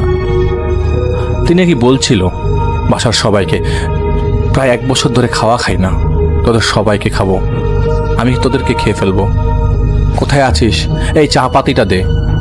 গলাটা মনে হচ্ছে ভাঙা একটা গলা, কে যেন ভেতর থেকে কথা বলছে, কর্কট টাইপের গলা, মানে ভেতর থেকে আসতে চাচ্ছে না, বেরোতে চাচ্ছে না, এরকম একটা গলা। তাকে আটকে রাখা যাচ্ছিল না একদম। লাথি মেরে তিনি ড্রেসিং টেবিলের আয়নাটা ভেঙে ফেলে এবং পায়ের রক্ত নিজে চেটে চেটে খায়। এরকম অবস্থায় কারোরই সাহায্য নেওয়া যাচ্ছিল না, ইভেন মানে নিজেরাও ওনারা সামনে যেতে পারছিল না। না পেরে সোহানা আপু তার বাবা মাকে ফোন দেয়। তো রাশেদ ভাই যিনি ভিকটিম, তার বাবা মা কেউই জীবিত নয়। রাশেদ ভাই তার নিজের বাসায় থাকতো, তার মেয়ে ছিল 2টা, তার স্ত্রী এবং কাজের মেয়ে। রাশেদ ভাইয়ের বয়স হচ্ছে 45 বছর। তো ওই সোহানা আপুর বাবা মাকে কল দেওয়ার পর তারা বাসায় আসে এবং পুরো বাসায় সোহানা আপুর বাবা 3 কুল পানি করে ফু দিয়ে ছিটিয়ে দেয় এবং এটা তার অভ্যাস দেখে তিনি করেন। তিনি বাসায় রেখে মানে সোহানা আপুর ছোট ভাইকে তিনি বাসায় রেখে যান, সাথে করে নিয়ে এসেছিলেন, বাসায় রেখে যান। সেই ভাই যখন দোতলা মানে দেখলো অবস্থা বেগতিক, তখন তিনি তাকে একটা রুমের মধ্যে আটকে রাখার চেষ্টা করলেন। সেখানেও তোলপাড়, সেখানেও ভাঙাচোরা। তাকে যে বাঁধবে সেই শক্তিটা পর্যন্ত কারো নেই। একবার চেষ্টা করে রেখেছিল তারা বাঁধার, তাদের গেস্ট রুমে তাকে নিয়ে কোনো মতে আটকে রাখার ট্রাই করলেও সেই গেস্ট রুমের মধ্যে তোলপাড় করতে থাকে। যদিও সেখানে তেমন একটা আসবাবপত্র ছিল না, ভয় ছিল একটাই, উনি নিজের ক্ষতি করে বসে। সোহানা আপুর বাবা একজন সাইকিয়াট্রিস্ট চিনতেন, সেই সাইকিয়াট্রিস্টের নিয়ে তাদের বাসায় নিয়ে আসেন। সাইকিয়াট্রিস্ট দেখে বলেন ওনার মনে হয় সিজোফ্রেনিয়া হয়েছে। আপনারা জানেন কিনা সিজোফ্রেনিয়া হলে কি হয়? সিজোফ্রেনিয়া হলে অনেক ফিস শব্দ আসতে থাকে, ইভেন সুইসাইড পর্যন্ত সিজোফ্রেনিয়া লোকেরা করে ফেলতে পারে। আচ্ছা, উনি বলেন যে ওষুধগুলোকে ওনাকে খাইয়ে দিবেন প্রতিদিন রাতের বেলা, যদিও তার অ্যাক্টিভিটি রাতের বেলায় তেমন দেখা যাচ্ছিল না, উনি যা করছিল দিনে করছিল। তো তাকে রাতে ওষুধ খাইয়ে দেয় এবং এক প্রকার জোর জবরদস্তি করে ওষুধ খাওয়ায়। রাতে সবাই ঘুমিয়ে যায়। সোহানাপুর ভাইয়ের বয়স অলমোস্ট 25, কিন্তু তিনিও শক্তিতে পারেন না। তো সোহানাপু এবং তার ছোট ভাই ওই বাসায় অবস্থানরত রাতের বেলা ঘুমের মধ্যে দেখে তাদের বাসায় একটা মানুষ বারান্দায় দাঁড়িয়ে আছে, মাছ কাটার একটা রামদা হাতে। ঘোমটাওয়ালা লোকটা পুরা শরীর কালো কাপড়ে ঢাকা। তিনি ওই রামদা নিয়ে অনেকগুলো সাপের সহিত কয়েকটা মাথা তার চারপাশে। রাতের অন্ধকারে বারান্দায় তিনি স্পষ্ট। মাথাগুলোর চেহারা বোঝা না গেল, প্রত্যেকটা মাথাই হাসছে, হেসে আছে। মানে ঘুম যাদের ভাঙে তারা সবাই সকালে এ নিয়ে মানে ঘুম থেকে ওঠার পরে কথা বলছিল না। যখন কথা ওঠে তখনই তার ভাই এবং তিনি এই জিনিসটার কথা বলে এবং কাজের মেয়েটাও ঠিক একই জিনিস দেখেছে। ওই বাসায় সেদিন রাতে সারা রাত নাকি দেয়ালের মধ্য থেকে আসছে কান্নার শব্দ। কে যেন দেয়ালের ওপাশ থেকে গড় গড় করে শব্দ করছিল আর ফুপিয়ে কাঁদছিল। বাথরুমের উপরে স্টোররুম থেকে আসছিল মানে ইকো হওয়া হাসির শব্দ। রাতের বেলা সোহানাপুর ভাই উঠেছিল সেই বাথরুমে যাবার সময়। অসংখ্য, আপনারা জানি না, অনেকে ক্যারা বলে, অনেকে চেলা বলে, বাথরুমের আশেপাশে দেখে তিনি ভয়ে কমন বাথরুমে চলে গিয়েছিল। এর মধ্যে ওই সোহানাপুর বাবা বুঝে গেলেন এটা আর কোনো সাইকিয়াট্রিস্টের কাজ না, এটা স্পিরিচুয়াল কাজ। এখানে হুজুর আনতে হবে। প্রথমে ঢাকার অদূরে গাজীপুর থেকে একজন হুজুরকে নিয়ে আসা হয়। তিনি বাসায় ঢুকে সবার আগে বলেন, এই বাসায় কেউ কালো কাপড় দিয়ে ঢেকে রেখেছে, এই দোয়া দিয়ে যাচ্ছি, এগুলি বারান্দায় এবং বাড়ির জানালাগুলোতে বেঁধে রাখবেন, খারাপ জিনিস ঢুকে গেছে। আচ্ছা, আমি কি রুগীকে দেখতে পারি? তো সেই হুজুরকে নিয়ে রাশেদ সাহেবের রুমে যাওয়া হয়। রাশেদ সাহেব একদম নর্মাল অবস্থায় দেখতে পায়, কিন্তু যারা সাথে ছিল সোহানা আপু, তারা দেখে ভয় পেয়ে যান। তার চোখ একদম লাল অবস্থায় ছিল। তো সোহানা আপু বলেন, দেখেন ওর অবস্থা কি, ওর চোখ তো লাল হয়ে আছে। কিন্তু হুজুর সব নর্মাল দেখছিল। হুজুর বলেন, আজ রাতে আমার জিন আসবে, আমি দেখব তার কি অবস্থা। তো তিনি রাতের বেলায় আদৌ কাউকে পাঠিয়েছিলেন কিনা এটা কেউ বলতে পারবে না, কারণ কেউই টের পায় নাই। সেই রাতে রাশেদ ভাইয়ের অবস্থা আরও খারাপের দিকে যায়। তিনি নিজের হাতেই নিজেই দেয়ালে খুশি মারছিলেন এবং বলছিলেন, কে তুই, বের হ দেয়াল থেকে, বের হ। তিনি পরের দিন সকালে একদম নর্মাল আচরণ শুরু করে দেয়। অফিসে যাবেন বলে জোর করতে থাকেন, কিন্তু তার ওয়াইফ মানে সোহানা আপু তাকে অফিসে যেতে দেননি। সেদিন কিন্তু নর্মাল সে। তো সেদিন তিনি অফিসে না যেয়ে বাসায় একদম স্বাভাবিক আচরণ করেন। তারপরও আলাদা একটা রুমেই তিনি ছিলেন। তাকে সব বলা হয়। তিনি বলেন, রাস্তা দিয়ে হেঁটে আসবার সময় সেদিন রাতের বেলা ময়লার ডাস্টবিনটা ক্রস করার সময় একজন বন্ধুর সাথে তার দেখা হয়, এবং সেই বন্ধুর সাথে তার 25 বছর পর দেখা হয়। তিনি অবাক হয়ে যান তার বন্ধুর সাথে দেখা হতে। এটা তার এমন একটা বন্ধু যার এই অ্যাড্রেস জানবার কথা না, কিন্তু তিনি এখানে কিভাবে আসলেন তিনি এটা একবারও ভাবে নাই। তার ওই বন্ধু নাকি রাজশাহীতে তার সাথে একই ক্লাসে পড়তো, ক্লাস 9-এ থাকতে। তারপরে তার বাবার পোস্টিং চট্টগ্রাম হলে সেই বন্ধুর সাথে আর দেখা হয় নাই। সেই প্রথম, সেই তো লাস্ট। তিনি অবাক হয়ে যান, এই বন্ধু এখানে কি করেন। তিনি অনেক জোরাজুরি করেন তাকে তার বাসায় আনার জন্য, কিন্তু বন্ধু রাজি হয়নি। তিনি অনেক দূরে যাবেন এই বলে সেখান থেকে চলে যান। এরপর থেকে তার এই অবস্থা। তার ঘাড়ে অনেক বড় দাগ পড়ে আছে। সেদিন অফিসে সবাই বলার পর তিনিও লক্ষ্য করেন। তবে তিনি বলেছেন, তিনি আয়নার সামনে গেলেই নিজেকে অনেক কুৎসিত এবং বিশ্রী দেখতে থাকেন। তার নিজেকে তিনি আয়নার মধ্যে থুতু মারতে দেখেন তিনি নিজে ওই দিন রাতে। এরপর থেকে তার আর কিছু মনে নেই। তো সোহানা আপুর বাবা তার ছাত্রের মাধ্যমে অনেক কষ্টে রেফাত ভাইয়ের অ্যাড্রেস পায়। তিনি হচ্ছে সেই ছদ্মনামের ভাই যার ঘটনা আমরা আজ প্রথম শেয়ার করছি। তিনি ঘটনা শুনবার আগে সোহানা আপুর বাবার সাথে কিছু কথা বলতে চায়, এবং সোহানা আপুর বাবা তার কাছে যায় এবং বলে সব কিছু। তো সব কিছু শোনার আগে তিনি সোহানা আপুর বাবাকে সব জানিয়েছেন, এমনকি সোহানা আপু স্বপ্নে কি দেখেছে সেই কথাও। তার বাবা বলেন, সলিউশন কি? তখন তিনি বলেন, আজ রাতে ওই বাসায় শুধু আপনি, আপনার মেয়ে এবং মেয়ের জামাই থাকবেন, এবং বাড়ির সবাইকে সেই বাড়ি থেকে অন্যত্র সেফ সরিয়ে নেবেন। সেই বাড়িতে যে বাড়ির কোনাগুলা পুরো বাড়ি পরিষ্কার রাখবেন। আমার সাথে 7 জন জিন থাকবে, তারা সবাই পরহেজগার এবং তারা অপরিষ্কার বাড়ি পছন্দ করে না। 10 টাকা খুচরা রাখবেন এবং আনুষাঙ্গিক আরও কিছু প্রসিডিউরের কথা তিনি বলেন। তো আমরা আপনাদের সামনে একটা অপ্রিয় সত্যি কথা বলতে যাচ্ছি এবং সেই জিনকে সামনে আনতে যাচ্ছি, সুতরাং আপনারা ঘাবড়াবেন না। পরবর্তীতে কি হবে এটা আপনারা বুঝে যাবেন, আমার কাজ আমি করে আসব। তো ওই রেফায়েত ভাই বলেন যে আমি শুক্রবার আমার ওস্তাদদের নিয়ে যাব। তো সেদিন ছিল বুধবার। সোহানা আপু রাতের বেলা একটা স্বপ্ন দেখে। স্বপ্নটা এরকম, তার স্বামী তাকে নিয়ে এটা কুয়ার সামনে বসে বটি গলায় একটা কোপ বসিয়ে দিয়ে বলে, আজ তোর কুরবানি করব, এরপর তোর মাংস আমার লোকজন নিয়ে যাবে। তিনি ঘুমের মধ্যে অনেক কান্না করতে থাকেন। যেহেতু রুমের মধ্যে মেঝেতে শুধু কাজের মেয়ে ছিল আর পাশে তার বাচ্চা, তিনি খুব ভয় পেয়ে যায় এবং সকালেই সবাইকে নিয়ে তার বাবার বাড়ি চলে যায়। এদিকে রাশেদ সাহেব বাসায় ছিল একা একটা রুমে বন্দি। তিনি তার বাবার বাড়ি চলে গেছেন বিধায় তার বাবা তাকে আবারও সেই বাসায় নিয়ে যাবেন বলে জানান, এবং তার বাচ্চারা সোহানাপুর বাবার বাড়ি থাকবেন বলে জানিয়ে দেন। মানে এটা সোহানাপুর বাবার প্ল্যান আর কি। তো বৃহস্পতিবার তথা রাত 1টা মানে শুক্রবার রাতের বেলা সেই বাসার দেয়াল থেকে ভয়ঙ্কর আত্মচিৎকার শুরু হয়ে যায়। সেই বাড়িতে শুধু রাশেদ ভাই, তার বাবা, সোহানা আপু এবং সেই রেফায়েত ভাই ছিল। চিৎকারের এক এক পর্যায়ে প্রত্যেকটা দেয়ালে কিছু সূরা পড়া পানি ছিটানো হয়, এবং তিনি ড্রয়িং রুমে পানি ছিটিয়ে রাশেদ ভাইকে মাঝখানে বসিয়ে তার মধ্যে একজন জিনকে নিয়ে আসেন। সেই জিন যে এই পুরো বাড়িতে তার কিছু জিন সহিত বিগত 2 মাস যাবত অবস্থান করছিল। জিজ্ঞাসা করা হয়, তোরা এখানে কেন আসছিস, কি চাস, আমাদেরকে একটু বল। তখন সেখান থেকে কোনো উত্তর আসে না। এবার তার সাথে 7 জন জিনের মধ্যে একজন ছিল সর্দার। তিনি জিজ্ঞেস করলেন, তিনি তার দিকে খুব ভয়ঙ্কর দৃষ্টি দেন, কিন্তু যে জায়গায় তাকালো সোহানাপুরা এবং তার বাবারা কিছুই দেখতে পাচ্ছিল না। মানে ভিকটিম যে রাশেদ ভাই, তিনি এমনভাবে তাকালো ওই শুধু সর্দারের দিকে, কিন্তু সর্দার এবং ওই 7 জন জিনকে তারা দেখতে পাচ্ছিল না। এটা শুধু রেফায়েত ভাই দেখতে পাচ্ছিল। তিনি দোয়া করছিলেন আর কি জানি পড়ছিলেন, তিনি তার আমল চালিয়ে যাচ্ছিলেন আর প্রশ্ন করে যাচ্ছিল জিন সর্দার। ওই জিন বলে রাশেদ সাহেব একদিন একটি ছেলেকে স্কুলে থাকা অবস্থায় মিথ্যা মামলায় ফাঁসিয়ে দেয়। একটা মেয়েকে নিয়ে খারাপ কিছু করায় ওই মেয়ের পরিবারকে জানালে সেই পরিবারের বড় ছেলে ওই নির্দোষ ছেলেটাকে খুন করে ফেলে, মারতে মারতে এলাকার লোকদেরকে নিয়ে। সেই খুনের কেস পরবর্তী সময় কোনো সুরা হয় না এবং ওই মেয়ের ফ্যামিলি ছিল প্রতাপশালী, আর কিছু লেখা পসিবল না এই ব্যাপারে। তো সেই নির্দোষ ছেলে মারা যাবার সময় সেই রাস্তা ধরে এই কয়েকজন জিন যাচ্ছিল যারা সাহায্য করার চেষ্টা করেও পারেনি। সেই বন্ধুর রূপ ধরে রাশেদ ভাইয়ের সাথে দেখা হয়, সেই থেকে তিনি ঘাবড়ে যান এবং পাগলামি তাদের মাধ্যমে শুরু হয়ে যায়। এই জিনদ্বয় ছাড়বে না, এরা কারিন জিন টাইপের, এরা যাবে না এখান থেকে যতদিন পর্যন্ত তাকে আঘাত করে তিলে তিলে না মারা যায়।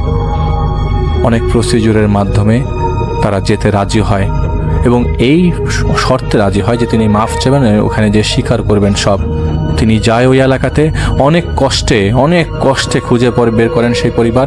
প্রায় 1 মাস যাবৎ, ওই 1 মাসের মধ্যে রাশেদ সাহেব অনেক কিছু ফেস করেন তার জীবনের, যেগুলি লেখা সম্ভব না।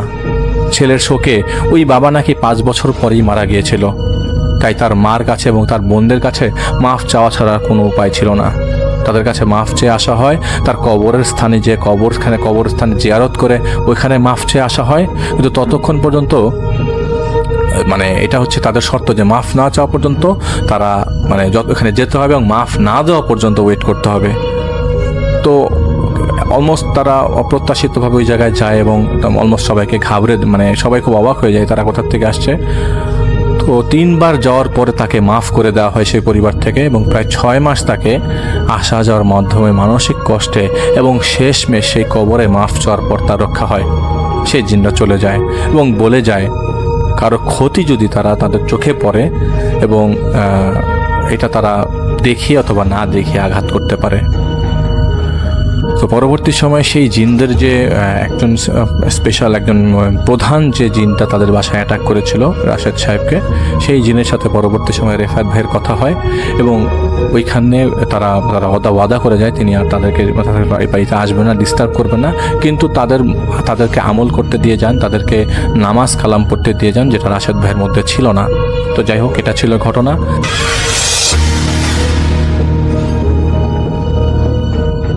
আহমেদ বাবু, কেমন আছেন আপনারা? আশা করি সবাই ভালো আছেন। আমিও আল্লাহর রহমতে ভালো আছি আলহামদুলিল্লাহ। আজকেও তার ব্যতিক্রম করব না, আমি চলে যাচ্ছি একটি কাহিনীতে এবং সেই কাহিনীটি আমার খুব কাছাকাছি কোনো এলাকায় ঘটা এবং সেটি কেন এটা বলছি এর কারণ হচ্ছে আমাকে রিসেন্টলি আমার এলাকার আশপাশ থেকে অনেকে মেইল করছেন এবং তাদের অ্যাড্রেস দেখে আমি অবাক হচ্ছি এবং মানে তাদের বলার স্টাইলও আমার কাছে বেশ ভালো লাগছে, বেশ ভালো করেই কাহিনী বলছেন তারা। তো আমি সেই এলাকা নিয়ে তাদের সাথে অনেকের সাথে আলাপ করেছি এবং সেই সুবাদ থেকেই একটি কাহিনী বলছি। ধরুন একজন মানুষ, আমি তার ছদ্মনাম ধরে নিলাম, তার নাম হচ্ছে নাদিম। এটা কিন্তু তার ছদ্মনাম, আসল নাম আমি বলবো না। তো নাদিম কাজ করতো সন্ধ্যার শিফটে, মানে আসলে তার কাজটা শুরু হতো দুপুরের পরে, তার আসতে আসতে রাত হয়ে যেত, গভীর রাত। আর কাহিনীটা হচ্ছে 2000 সালের দিকের কাহিনী।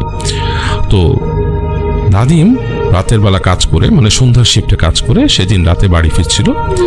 তো সময়টা ছিল বর্ষার শুরুর দিক, তখন প্রায় সন্ধ্যায় বৃষ্টি নামত। তো নাদিম তার কাজ শেষ করে যখন বাড়ি ফিরছে, সে তার বাসা থেকে বেশ খানিকটা দূরে বাস থেকে নেমে হাঁটা ধরল। তো সেটাই ছিল শেষের দিকের বাস, কারণ ঢাকাতে হয়তো সেই সময় রাতের ওই সময়টাতে বাস চলতো 11:30 এরকম একটা সময় পর্যন্ত। তো সে যখন বাস থেকে নেমেছে তখন প্রায় 12টা বাজে। তো নেমে সে হাঁটা ধরল এবং সে তার সেই রেসিডেন্সিয়াল এলাকার মধ্যে ঢুকে গেল।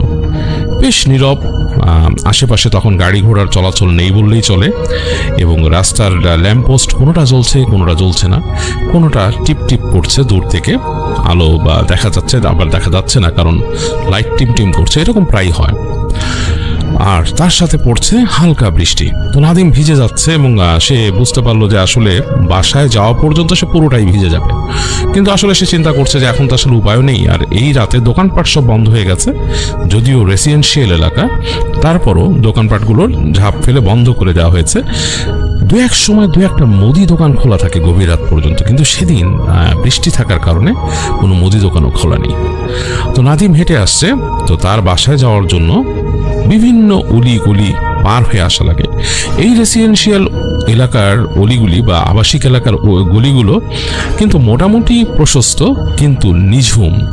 বাড়িঘর আছে এবং অনেক গাছগাছালি আছে এবং অনেক বাসাই আছে অনেক পুরনো, এবং সেগুলোর মাঝ দিয়ে হেঁটে আসতে হয় এবং বেশ কোয়াইট হয়ে যায় এনভায়রনমেন্ট।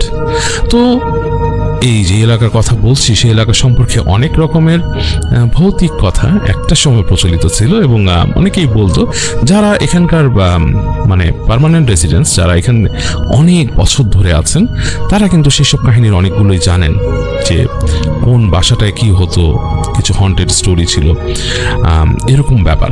তো নাদিমরাও এখানে অনেক বছর ধরে আছে, মানে নাদিমের বাবা যখন একদম ছোট তখন তারা এসেছিল এখানে। তো যাই হোক, নাদিম হেঁটে হেঁটে যাচ্ছে বাসার দিকে, এবং রাস্তার মধ্যে বৃষ্টির পানি রাস্তার মধ্যে জমে আছে দু এক জায়গায় হালকা হালকা, সেগুলোর মধ্যে পাড়া দিয়ে যাচ্ছে। ঝিরিঝিরি বৃষ্টি পড়ছে, নাদিম ভিজে যাচ্ছে, এবং সে আসলে এখন চেষ্টা করছে না সেটা থেকে বাঁচার জন্য। বুঝতে পারছে যে বাসায় যাওয়া পর্যন্ত সে বেশ খানিকটাই ভিজে যাবে। তো যাই হোক, গলি দিয়ে হেঁটে হেঁটে তার বাসায় যাওয়ার পথে একটা মাঠ পড়ে, তার হাতের বাঁদিকে পড়বে মাঠটা, এবং সে চিন্তা করলো, যখন মাঠের কাছাকাছি চলে আসছে, সে চিন্তা করলো যে আমি যদি এই রাস্তা দিয়ে যে মাঠের দুটো দরজা, ঢোকার একটা বেরোনোর একটা, চিন্তা করেছে আমি যদি মাঠের এই দরজা দিয়ে ঢুকে ওই দরজা দিয়ে বেরিয়ে যাই, তাহলে আমাকে ঘুরে আর এই রাস্তাটা ক্রস করা লাগবে না, আমি শুধু হেঁটে বেরিয়ে যাব মাঠের অপর পারে। তো সেই ক্ষেত্রে আমাকে অনেকখানি রাস্তা হাঁটা কম লাগবে। যেহেতু এলাকার ছেলে, তার মধ্যে আর এই নিয়ে কোনো টেনশন নেই, এবং সে আস্তে আস্তে মাঠের কাছে চলে গেল। তো কিছুটা যে অস্বস্তি ফিল করছিল না নাদিম, তা না, কিছুটা অস্বস্তি ফিল করার একটা কারণ হচ্ছে যে অনেক সময় দেখা যাচ্ছে যে এরকম গভীর রাতে আবাসিক এলাকার আশেপাশে কিছু দুষ্কৃতিকারী থাকে যারা ছিনতাই করে বা এরকম। তো তার ভয় কিছুটা ছিল নাদিমের, এছাড়া কিন্তু সে আর কোনো ভয় পাচ্ছিল না। আর তার কাছে বেশ লাগছিল, এই ঝিরিঝিরি বৃষ্টি হওয়ার কারণে কিছু কিছু জায়গায় কাঠগোলাপের গাছ আছে, সেখান থেকে কাঠগোলাপ মাটিতে পড়ে আছে, সুন্দর ফুলের সুঘ্রাণ আসছে বিভিন্ন জায়গা থেকে, আর ঝিরিঝিরি বৃষ্টি, তার সাথে হালকা ঠান্ডা বাতাস, আর আলো অনেকটা আছে অনেকটা নেই, এরকম একটা অবস্থা। তো নাদিম যখন মাঠের কাছাকাছি চলে আসলো, তখনই দপ করে হঠাৎ সব জায়গায় ইলেকট্রিসিটি চলে গেল, এবং ইলেকট্রিসিটি যে গেছে সেটা মানে নাদিম বুঝতে পারলো যে ল্যাম্প পোস্ট থেকে শুরু করে বেশ দূর পর্যন্ত ইলেকট্রিসিটি নেই। মানে এখানে বিভিন্ন মানে ব্লক আছে, বিভিন্ন ব্লকের কোথাওই অনেক জায়গায় ইলেকট্রিসিটি চলে গেছে সে বুঝতে পারলো। এবং ঠিক সেই সময় তার যে বাতাস বইছিল বৃষ্টির সাথে, সেটারও একটু তোড় বাড়লো, আকাশেও একটু ডাকাডাকি বেড়ে গেল। নাদিম বুঝতে পারলো যে হ্যাঁ, মানে বৃষ্টির তোড় বাড়বে, এবং তার কথা মতোই বৃষ্টিটা হালকা বেড়ে গেল। এই যে ঝিরিঝিরি পড়ছিল ফিনফিনে বৃষ্টি, সেটা ঝিরঝিরে বৃষ্টিতে রূপান্তরিত হলো, মানে মোটামুটি বেশ পড়ছে। এখন আর নাদিম কেয়ার করছে না, ভিজে গেলে যাবো এটা তো ব্যাপার না, আসলে যাচ্ছি বাসায়, মাঠটা ক্রস করলেই বাসা, মানে মাঠ ক্রস করে আরেকটু কর্নারে গেলে, এবং তাদের বাসাটা যেখানে ছিল সেই জায়গাটা আরেকটু বেশি নীরব, কারণ ওই ব্লকগুলোতে সাধারণত গাড়ি ঘোড়াও কম চলে। তো নাদিম মাঠের মূল গেটটা দিয়ে ঢুকলো। ঢোকার পর সে দেখছে যে মাঠের বিভিন্ন জায়গায় বোঝা যাচ্ছে পানি জমে আছে, যেহেতু অন্ধকার, বাতি জ্বলছে না। দূরে কিছু কিছু বাসার মধ্যে দেখা যাচ্ছে তারা আইপিএস লাগানোর কারণে সেখান থেকে আলো আসছে কিছু। এছাড়া মাঠটা বেশ অন্ধকার, মাঠের আশেপাশের বাড়িগুলো অন্ধকার, আর রাত যেহেতু 12টা ক্রস করে গেছে, বোঝাই যাচ্ছে যে জায়গাটা এখন বেশ নীরব, এবং দেখা যাচ্ছে না খুব একটা। দূরের হালকা বাতিতে যতটুকু দেখা যাচ্ছে, নাদিম মাঠে প্রবেশ করার পর যখন সে হাঁটা ধরলো, মানে মাঠটাকে সে ক্রস করে যাবে, এই পাশে একটা গেট, ওই পাশে একটা গেট, আর কিছুটা যাওয়ার পরই আকাশে বিজলি চমকালো। তো বিজলির আলোতে সে পুরো মাঠটাকে দেখতে পেল। এবং সে একটু অবাক হলো যে এই মাঠের আশেপাশে কিছু ভবঘুরে কুকুর ছিল, সেটা সে জানতো। তো বৃষ্টির সময় সাধারণত কুকুররা বিভিন্ন বাড়ির শেড বা গ্যারাজের পাশের অংশে চলে যায়। সে দেখলো মাঠের কোন কর্নারে, ঠিক মাঠের যে একটা কর্নার আছে সেখানে অনেক গাছ লাগানো, বড় বড় গাছ আছে মাঠের কর্নারে, এবং সেই মাঠের কর্নারে বেশ কিছু ইউক্যালিপটাস গাছও আছে। তো সেই মাঠের কাছে যে বড় বড় গাছ, সেগুলোর কর্নারে এক জায়গায় সে দেখলো একটা পাইলের মতো, মানে কোনো কিছু একটা যদি বসে থাকে, পুজো হয়ে, ধরেন মানুষ যদি বসে থাকে যেরকম একটা শেপ হয় সেরকম একটা কিছু বসে নাড়াচড়া করছে। তো সে ওই নড়াচড়াটা বুঝতে পারছে যে মানে যেহেতু বৃষ্টির ফোঁটা পড়ছে এবং বেশ ডার্ক কালারে মনে হলো এই মিলি সেকেন্ডে বিদ্যুতের মানে ফ্র্যাকশন অফ এ সেকেন্ডে যতটুকু দেখা গেছে ততটুকুতে তো তার চোখে পড়ছে। তো সে এক সেকেন্ড তাকিয়ে আবার সোজা হেঁটে তাকিয়ে হাঁটার চেষ্টা করলো সে। আর নাদিম একটু ভয় পাচ্ছে যে তার সাথে যত জিনিসপত্র কিছু ছিল ব্যাগের ভেতরে, ইনক্লুডিং তার সেই সময়কার সেলফোন, সে তখন খুবই তাদের কাছে এক্সপেন্সিভ জিনিস, যেটাকে ছিল আলফা নিউমেরিক সেলফোন, এখনকার মতো অ্যাডভান্স স্মার্টফোন আসে নাই তখন। তো সে তার মোবাইল ফোন নিয়েও চিন্তিত যে পানি লেগে নষ্ট হয়ে গেলে খুব সমস্যা হবে, ব্যাগের মাঝে আছে, সেটা বের করতে চাচ্ছে না এর মধ্যে। তো যাই হোক, মানে যে মোবাইল থেকে স্ক্রিনের আলো দিয়ে যদি কিছু দেখতে পারে এরকমও তারই না। আর সেসব আলফা নিউমেরিক সেলফোনের আলো খুব কম ছিল সামনে। যাই হোক, নাদিম হাঁটা শুরু করলো এবং দেখলো যে মাঠে ঢোকার সাথে সাথেই পানিতে তার যে জুতা সেটা ভিজে গেল পুরো।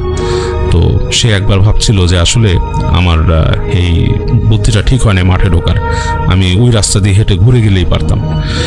তো যাই হোক, তারপরও হাঁটা ধরলো এবং সে যখন নাকি সেই অবয়বটা দেখলো নড়াচড়া করছে আলোতে, চিন্তা করলো একবার যে এটা কি কোনো কুকুর হবে বা কোনো মানুষ ওখানে বসে আছে বৃষ্টিতে, হয়তো হতেও পারে, তো আছে না টোকাই ইত্যাদি ইত্যাদি। তো সে একবার চিন্তা করে আবার হাঁটলো। মাঝখানে কিন্তু তার মধ্যে একটু ভয় আছে, সেটা হচ্ছে ছিনতাইকারীর ভয়, কারণ ওই এলাকাটাতে কিছু বহিরাগত মানুষ আসতো ওই পাশ থেকে, তারা এসে অনেক সময় এ ছিনতাই করতো রাতের বেলা। তো যাই হোক, নাদিম আরেকটু হেঁটে গেল। মাঠের যখন 1 কোয়ার্টার পার হয়েছে তখন আবার কয়েকবার বিজলি চমকালো, মানে বিজলিটা মুহুমুহু কয়েকবার চমকাইছে।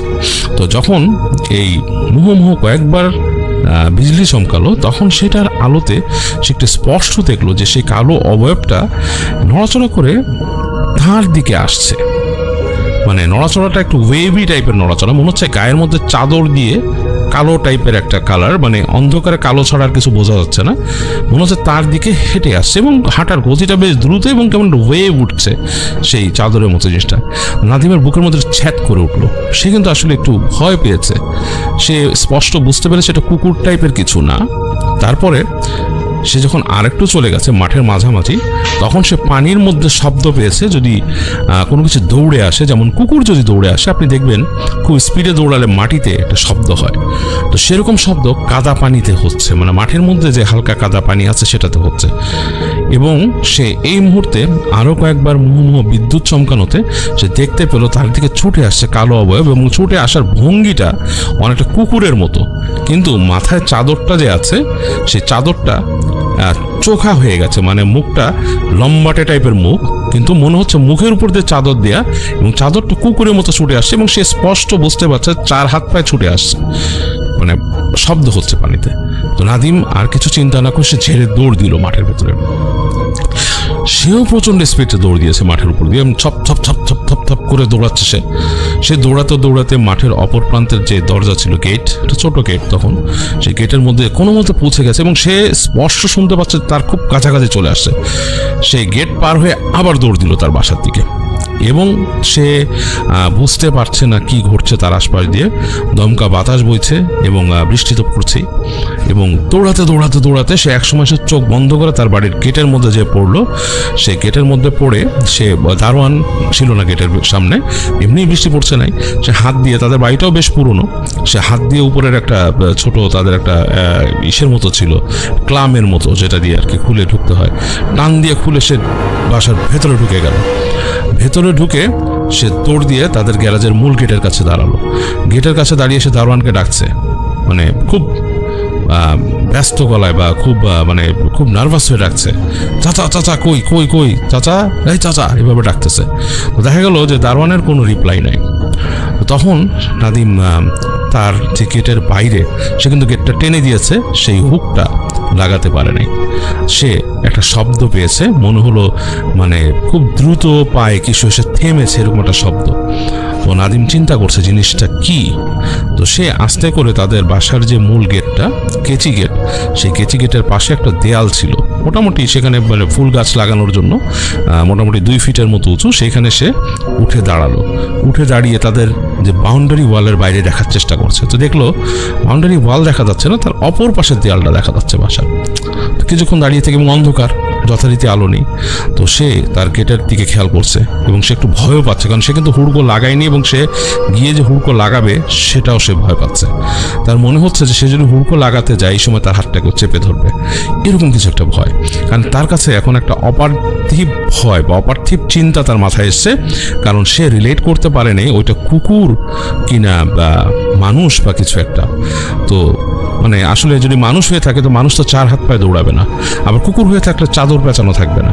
জিনিসটা কি? এবং কুকুর হয়ে থাকলে কিন্তু ডাকবে, প্রচণ্ড জোরে ডাকবে, কিছুই তাকে ডাকও দেয়নি, কিচ্ছু না। তো নাদিম যেটা করে, সে আবার গেটের কাছে যায়, আবার ডাকে চাচা চাচা, খুব লো ভয়েসে ডাকছে, কারণ তার পেছন দিকটা কিন্তু অরক্ষিত। সে কিন্তু গেটের যে হুড়কো বা উপরের যে হুকটা সেটা সে লাগায়নি। তো কয়েকবার ডাকার পর দেখলো ঘুম জড়িত কণ্ঠে সেই চাচা উঠে আসছে। সে বলে যে কি ভাই কি হয়েছে? তখন বলে আপনি কি ঘুমায় গেছেন, এত তাড়াতাড়ি গেটটা খুলেন, গেটটা খুলেন। তো সেই চাচা তার যে কেচি গেট সেটা খুলে দিল।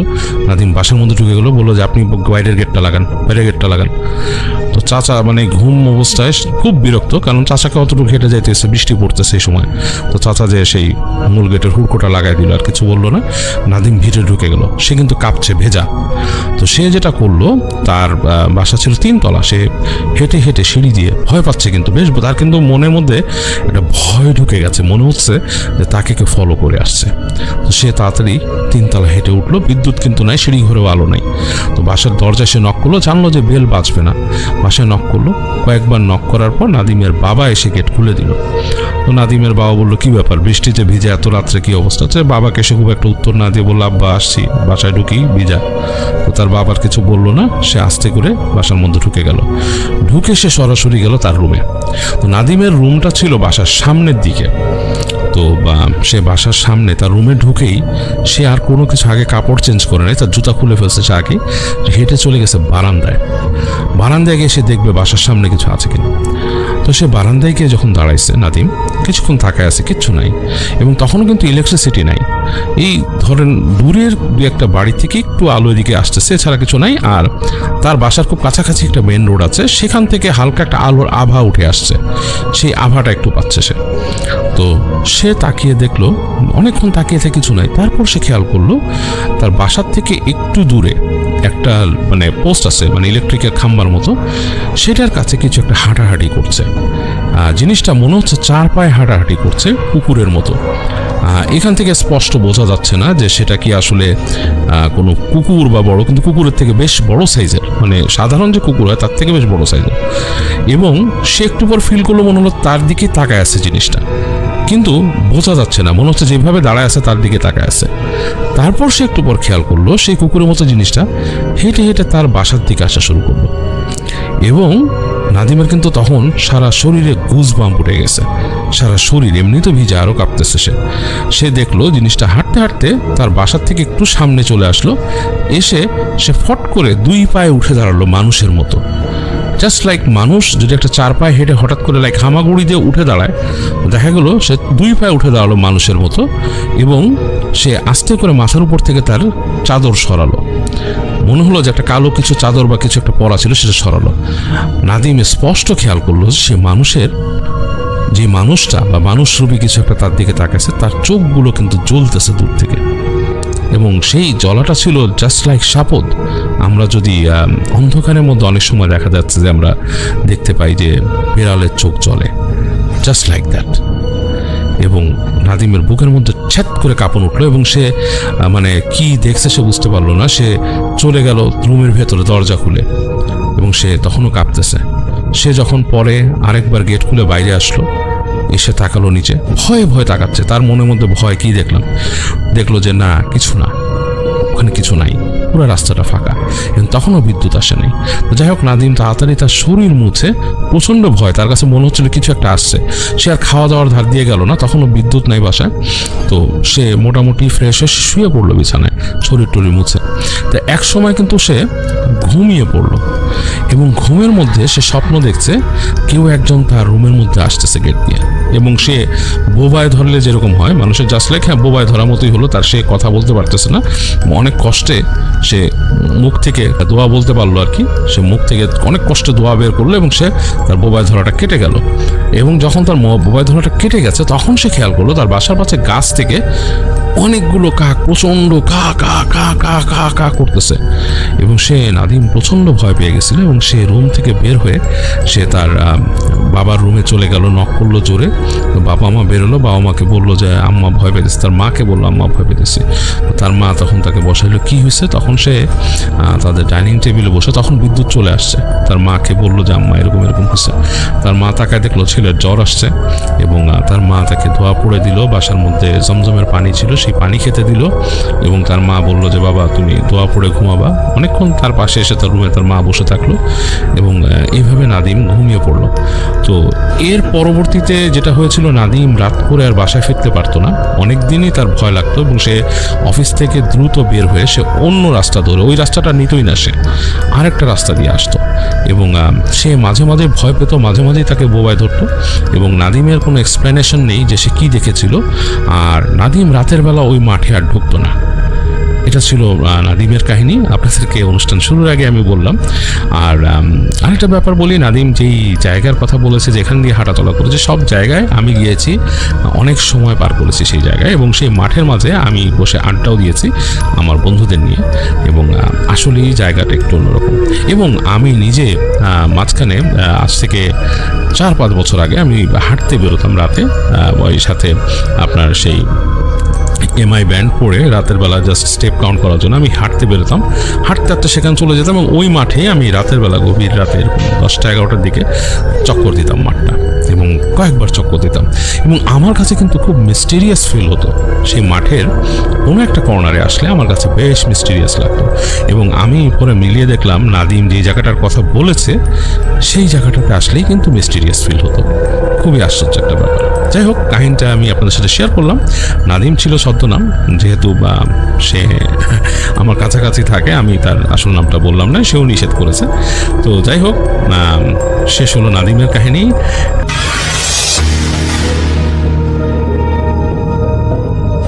হ্যালো বেশ, আসসালামু আলাইকুম। লিসেনার, আজকে যে বাছাইকৃত ঘটনাগুলো ছিল, আর যে বাছাইকৃত ঘটনাগুলো আপনারা শুনতে পেলেন, সবগুলোই কিন্তু আপনাদের জন্য আমি প্রতিনিয়তই বাছাই করে সুন্দর করে আপনাদের জন্য নিয়ে আসি। তো আপনারা অবশ্যই কমেন্ট বক্স সেকশনে জানাতে ভুলবেন না যে আপনাদের কোন ঘটনাটি কীরকম লাগলো আর কার ঘটনাটি কীরকম লাগছে। আমরা চেষ্টা করব আরও তার ঘটনাগুলো বেশি থেকে বেশি শোনানোর জন্য। আর এর পরবর্তীতে আরও যদি এরকম সুন্দর সুন্দর ঘটনা শুনতে চান, যদি কারো নিজেদের কোনো এরকম ভৌতিক ঘটনা থেকে থাকে, তাহলে আমাদেরকে জানাই দিতে পারেন, আমরা ইনশাল্লাহ আপনাদেরকে শোনাই দেবো ইনশাল্লাহ এর পরবর্তীতে। তো আজকে যে বাছাইকৃত ঘটনাগুলো ছিল সবগুলোই কিন্তু আপনাদের জন্য। আর এর পরবর্তীতে আমরা চেষ্টা করব আরও কিছু উন্নত করার জন্য, আপনাদের জন্য সুন্দর সুন্দর বাছাইকৃত ঘটনাগুলো নিয়ে আসবো ইনশাল্লাহ। আর আজকের মতো এখানেই সমাপ্ত। আল্লাহ হাফেজ, আবার দেখা হবে নতুন কোনো ঘটনায়।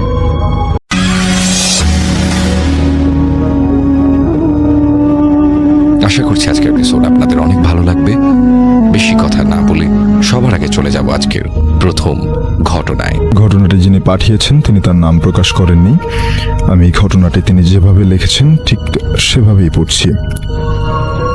ঘটনাটি আমার মামার কাছ থেকে শোনা প্রচণ্ড ভয়ের একটা ঘটনা। পরবর্তীতে আমি যখন ঘটনাটি লিখি তখন মামা আমাকে অনেক সাহায্য করেছে। সবার বোঝার জন্য আমি সুন্দরভাবে লিখতে চেষ্টা করেছি। পড়ে শোনালে অনেক খুশি হব। সন্ধ্যা প্রায় ঘনিয়ে আসছে। পুকুর পাড়টা খুব নির্জন আর অন্ধকার নেমে এসেছে সেখানে। পুকুরের অপর পাশে ঘন জঙ্গল থেকে ভেসে আসছে শেয়ালের ডাক।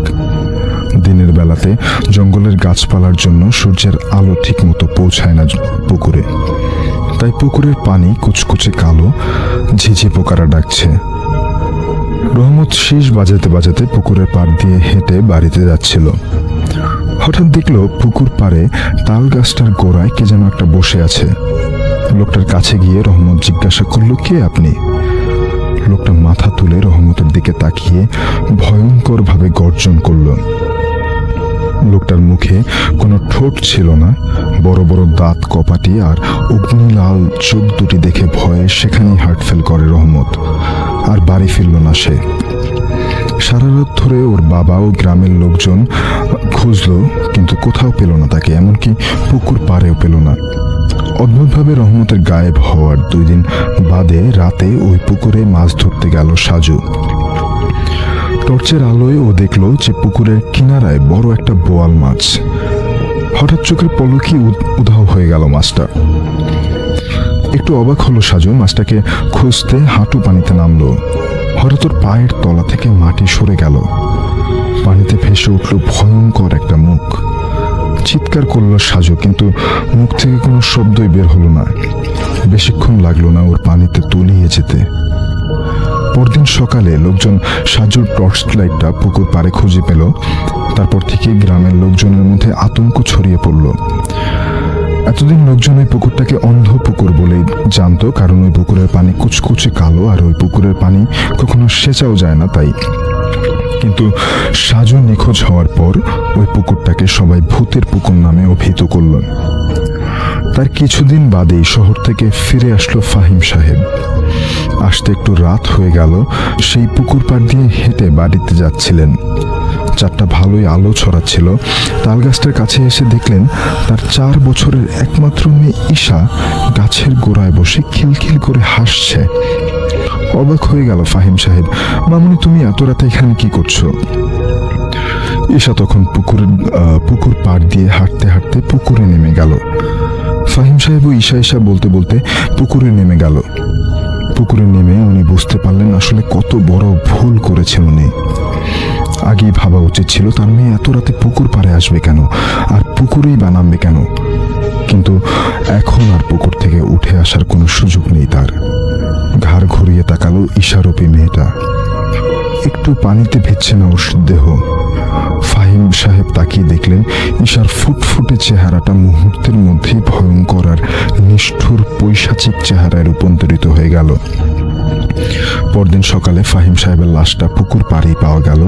রহমত আর সাজুর মতো গায়েব হননি তিনি।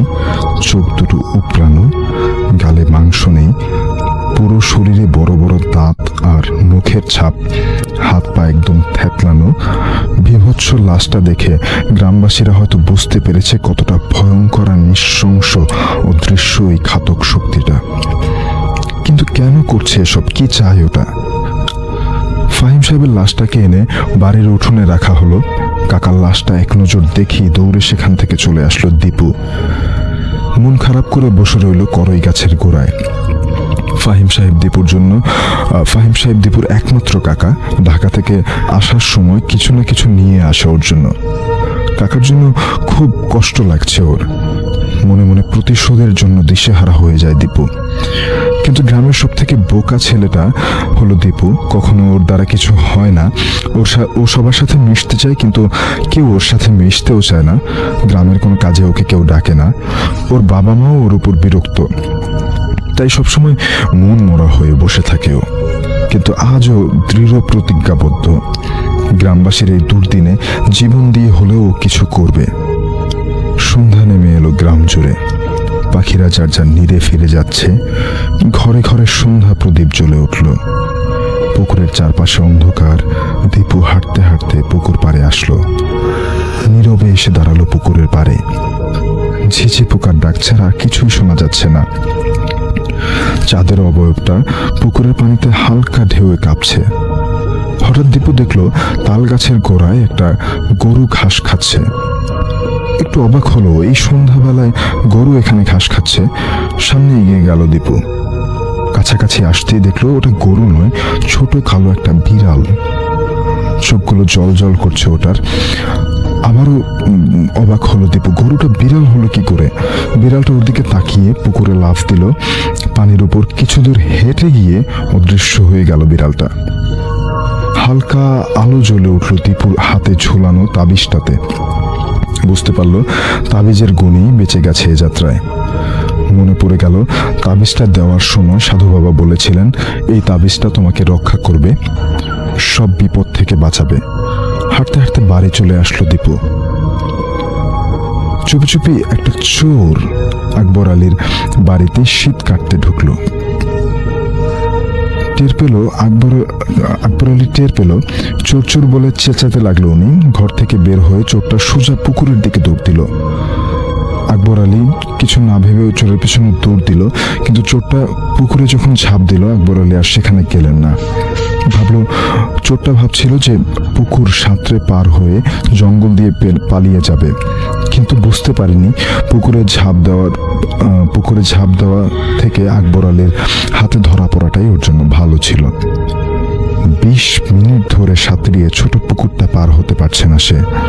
যতই সামনের দিকে যাচ্ছে পুকুরটা যেন ততই বড় হচ্ছে। তখনই ভেসে উঠল ভয়ঙ্কর সেই বিভৎস মেয়ের চেহারাটা।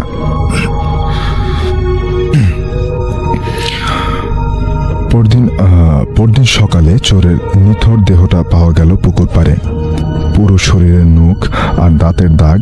লাশটা দেখেই বোঝা যায় কতটা কষ্ট দিয়ে মেরেছে এটাকে। খুব মায়া লাগলো দীপুর, চোখের কোণে জল চলে আসলো ওর। এ নিয়ে চারটা তরতাজা প্রাণ চলে গেল এই পুকুরটায়। সেদিন সাধু বাবার কুঠিরে গেল দীপু, সবকিছু খুলে বলল। সব শুনে তিনি বললেন, তুমি 2 দিন পরে আসবে, আর 2 দিন কেউ যেন পুকুর পাড়ে না যায়। দীপু বাড়িতে চলে আসলো। সেদিন বিকালে দীপুর সাথে দেখা হলো ওর বন্ধু মিঠুর। ওকে দেখেই মিঠু বলল, কিরে বোকা, তোকে না আজকাল দেখতেই পাওয়া যায় না, কই থাকিস? একটু কষ্ট পেল দীপু বোকা বলার কারণে, তবে কষ্টটা লুকিয়ে হেসেও বলল যে, দোস্ত আমি তো বাড়িতে থাকি, তুই এখন কই যাস? মিঠু বলল, একটু মহুয়ার সাথে দেখা করতে যাব। দীপু বলল, যেখানেই যাস যা, কিন্তু পুকুর পাড়ে যাস না বন্ধু। মিঠু হেসে বলল, আরে গাধা, পুকুর পাড়ে যাব কেন? তুই জ্ঞান না দিয়ে ভাগ এখান থেকে। দীপু চলে গেল। সন্ধ্যার পরে মিঠু মহুয়াদের বাড়ির পিছনে আম গাছের নিচে অপেক্ষা করছিল। কিছুক্ষণ বাদে মহুয়া আসলো, কিন্তু মিঠু মহুয়ার দিকে তাকিয়ে তো অবাক।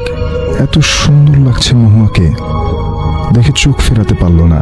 1 বছর ধরে মহুয়াকে দেখছে, অথচ মনে হচ্ছে আজই প্রথম মহুয়াকে দেখছে। ইশারায় মহুয়া মিঠুকে ওর পেছন পেছন আসতে বলল। ওর পেছন পেছন হাঁটতে লাগলো মিঠু। মহুয়া মিঠুকে পুকুরের পাড়ের দিকে নিয়ে যেতে লাগলো। পুকুর পাড়ে তাল গাছটার গোড়ায় গিয়ে দাঁড়ালো মহুয়া। কেউ নেই আশেপাশে। মিঠুর হাতে হাত রাখলো মহুয়া। মিষ্টি সুরে বলল, চলো জঙ্গলে যাই, ওখানে কেউ যাবেও না আর দেখবেও না। মিঠুর কথা শুনে মনে মনে আনন্দে নেচে উঠল। হাঁটতে শুরু করলো মহুয়ার সাথে। জঙ্গলের একটু ভেতর ঢুকে একে অপরকে জড়িয়ে ধরলো ওরা। আর তখনই পুকুর থেকে উঠে আসলো মেয়েটি। বিভৎস চেহারার মেয়েটার মিঠু আর মহুয়ার দিকে ধীরে ধীরে এগিয়ে আসতে লাগলো। কিন্তু সবচেয়ে অবাক করা বিষয়, ওরা ওদের জায়গা থেকে এক চুলও নড়তে পারছে না আর চিৎকারও করতে পারছে না। কাছাকাছি চলে আসলো ওটা, আর তখনই হঠাৎ মাঝখানে এসে দাঁড়ালো দীপু। থেমে গেল মেয়েটা, এক নজর দীপুর দিকে তাকিয়ে অদৃশ্য হয়ে গেল। দীপু ধমক দিয়ে বলল, কিরে মিঠু, তোকে না বলেছিলাম যে পুকুর পাড়ে না আসতে? মিঠু আমতা আমতা করে বলল, দোস্ত কেমন জানি একটা ঘোরের মধ্যে ছিলাম। মহুয়া বলল, আমারও একই অবস্থা হয়েছিল দীপু ভাই। দীপু ব্যঙ্গ করে বলল, হ্যাঁ বুঝেছি, কিসের ঘোরের মধ্যে ছিলেন আপনারা, এখন চল তাড়াতাড়ি এখান থেকে। যেতে যেতে মিঠু বলল, দীপু কত অপমান করেছি তোকে, কত বাজে কথা বলেছি, আমাকে মাফ করে দিস, আজকে তোর জন্যই আমরা বেঁচে গেছি। তুই আসলে খুব সাহসী আর খুব ভালো ছেলে। দীপুর কাজ চাপড়ে দিল মিঠু। মনে মনে খুব খুশি হলো দীপু। 2 দিন বাদে সাধু বাবার কাছে আবার গেল দীপু। সাধু বাবা ওকে একটা তাবিজ দিয়ে বলল, তোমাদের গ্রামের উপর দুষ্ট আত্মার নজর পড়েছে, তোমাকে আজ রাতে পুকুরের অপর পাশে জঙ্গলের পরে যে কবরস্থানটা আছে সেখানে যেতে হবে। যে কোনো একটা কবর থেকে এক টুকরো কাফনের কাপড় এনে ওই তাবিজটাকে মুড়িয়ে পুকুরে ফেলে দিতে হবে, তাহলে সমস্যার সমাধান হয়ে যাবে, অর্থাৎ দুষ্ট আত্মাটা চলে যাবে। কিন্তু বিপদ আছে অনেক। তবে যত যাই কিছু হোক না কেন তুমি যাওয়ার পথে একবারও পেছনে ফিরে তাকাবে না, আর পুকুরে তাবিজটা ফেলার আগে কোনো কথাও বলবে না, পারবে? দীপু বলল, যতই বিপদ আসুক না কেন আমি গ্রামবাসীর জন্য আমার জীবন দিয়ে হলেও কাজটা করব। গভীর রাত, চারিদিকে তিন পতন নীরবতা। তাবিজটা নিয়ে পুকুর পাড়ে চলে আসলো দীপু। জঙ্গলের দিকে হাঁটতে লাগলো। ঝড় তুফান কিছু নেই, অথচ দীপুর কাছে মনে হলো পেছনের সবকিছু প্রচন্ড বাতাসে ভেঙে চলে যাচ্ছে। শো শো করে বাতাস বইছে, উতলে উঠছে পুকুরের পানি। দীপু কোনো দিকে না তাকিয়ে সোজা হাঁটছে। ও জঙ্গলের কাছে চলে আসলো, আর তখন পেছন থেকে কে যেন ফিস ফিস করে বলল, দীপু পিছনে তাকাও, যেও না তুমি, যা চাও তাই দিব, এই গ্রামের জমিদার বানিয়ে দেব তোমাকে। দীপু সে কথায় কোনো কান না দিয়ে সোজা হাঁটতে লাগলো। জঙ্গলের ভেতর ঢুকে গেল। জঙ্গলটা পার হলেই কবরস্থান। জঙ্গলের ভেতর দিয়ে হাঁটছে ও। হঠাৎ দেখলো সামনের একটা গাছে মিঠু ঝুলছে, চোখগুলো খোলা, জিব্বা বের করা। থামলো না দীপু, সামনে এগিয়ে গেল। কিছুদূর সামনে আরেকটা গাছে ঝুলছে মহুয়ার লাশ, তারপরের গাছে ঝুলছে দীপুর মায়ের লাশ। তারপরেও থামলো না দীপু, এগিয়ে গেল সামনের দিকে। বারবার পেছনে তাকাতে ওর খুব ইচ্ছে করছে, তবে ও জানে যে সবই বিভৎস এই চেহারার ভেলকি। ভয় ওর বুক কাঁপছে। সমস্ত সাহস সঞ্চয় করে ও সামনের দিকে এগিয়ে গেল। জঙ্গলটা পার হয়ে গেল, কবরস্থানে ঢুকলো। একটা নতুন কবর খুঁজছিল, পেয়ে গেল। কবরটা খুঁড়ে লাশটার মাথার দিক থেকে একটু কাফনের কাপড় কেটে নিল, আগের মতো মাটি দিয়ে কবরটাকে ভরে দিল। এতটা পথ আসতে অনেকটা হাঁফিয়ে গেল দীপু, একটু জিরিয়ে নিল। ওর কাছে মনে হলো কবরস্থানের সব লাশ ওর দিকে তাকিয়ে আছে। আবার হাঁটতে লাগলো দীপু। হাঁটতে হাঁটতে তাবিজটাকে কাফনের কাপড় দিয়ে মুড়িয়ে ভালো মতো বেঁধে নিল। কবরস্থানটা পার হয়ে জঙ্গলে ঢুকে গেল।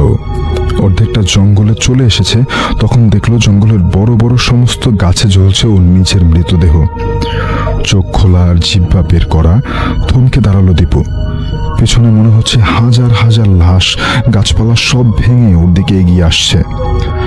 মনে হয় ওর পায়ে কে যেন পাথর বেঁধে দিয়েছে। হাঁটতে খুব কষ্ট হচ্ছে ওর। একটু একটু করে সামনের দিকে এগোতে লাগলো। পেছন থেকে বাতাসে ভেসে আসতে লাগলো হাজারো ডাক, দীপু দীপু। কোনো দিকে না তাকিয়ে ও সোজা হাঁটতে লাগলো। অনেক কষ্টে পুকুর পাড়ে পৌঁছালো।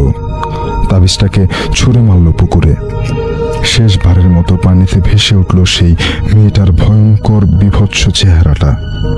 হালকা ঢেউয়ে ধীরে ধীরে পানিতে মিলিয়ে গেল চেহারাটা। দীর্ঘশ্বাস ফেলে পুকুর পাড়ে বসে পড়ল দীপু। বুক তখনও ওর ভয়ে কাঁপছে, পুরো শরীর ঘামে ভিজে গেছে। আকাশের দিকে তাকালো, চাঁদের উপর থেকে সরে গেছে ভয়াল ছায়াটা। তখনই শূন্যে ভেসে উঠল রহমত, সাজু আর ফাহিম সাহেবের হাসি মাখা মুখ। ওদেরকে দেখে খুব খুশি হলো দীপু। ধীরে ধীরে মিলিয়ে গেল চেহারাগুলো। উঠে দাঁড়ালো দীপু, বাড়ির উদ্দেশ্যে রওনা দিল। কিছুদের যেতেই দেখলো পথের মাঝে দাঁড়িয়ে আছে ওর মা, বাবা, মিঠু সহ সকল গ্রামবাসী। মিঠু এসে জড়িয়ে ধরে বলল, দোস্ত, আমি আজকে তোর পেছনে পেছনে গিয়েছিলাম সাধু বাবার কাছে। সবকিছু শুনেছি আমি।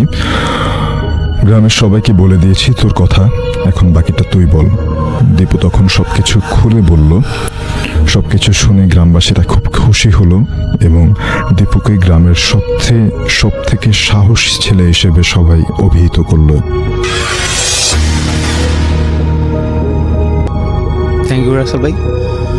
তো আমার দ্বিতীয় ঘটনাটা হচ্ছে ভাইয়া, আমরা যখন 4th সেমিস্টারে পড়তাম টেক্সটাইলে, তো আমার একটা ফ্রেন্ড আমার ডিপার্টমেন্টই, তো ওর একটা বোন, ওর বোনের বিয়েতে আমার ইনভাইট করছে।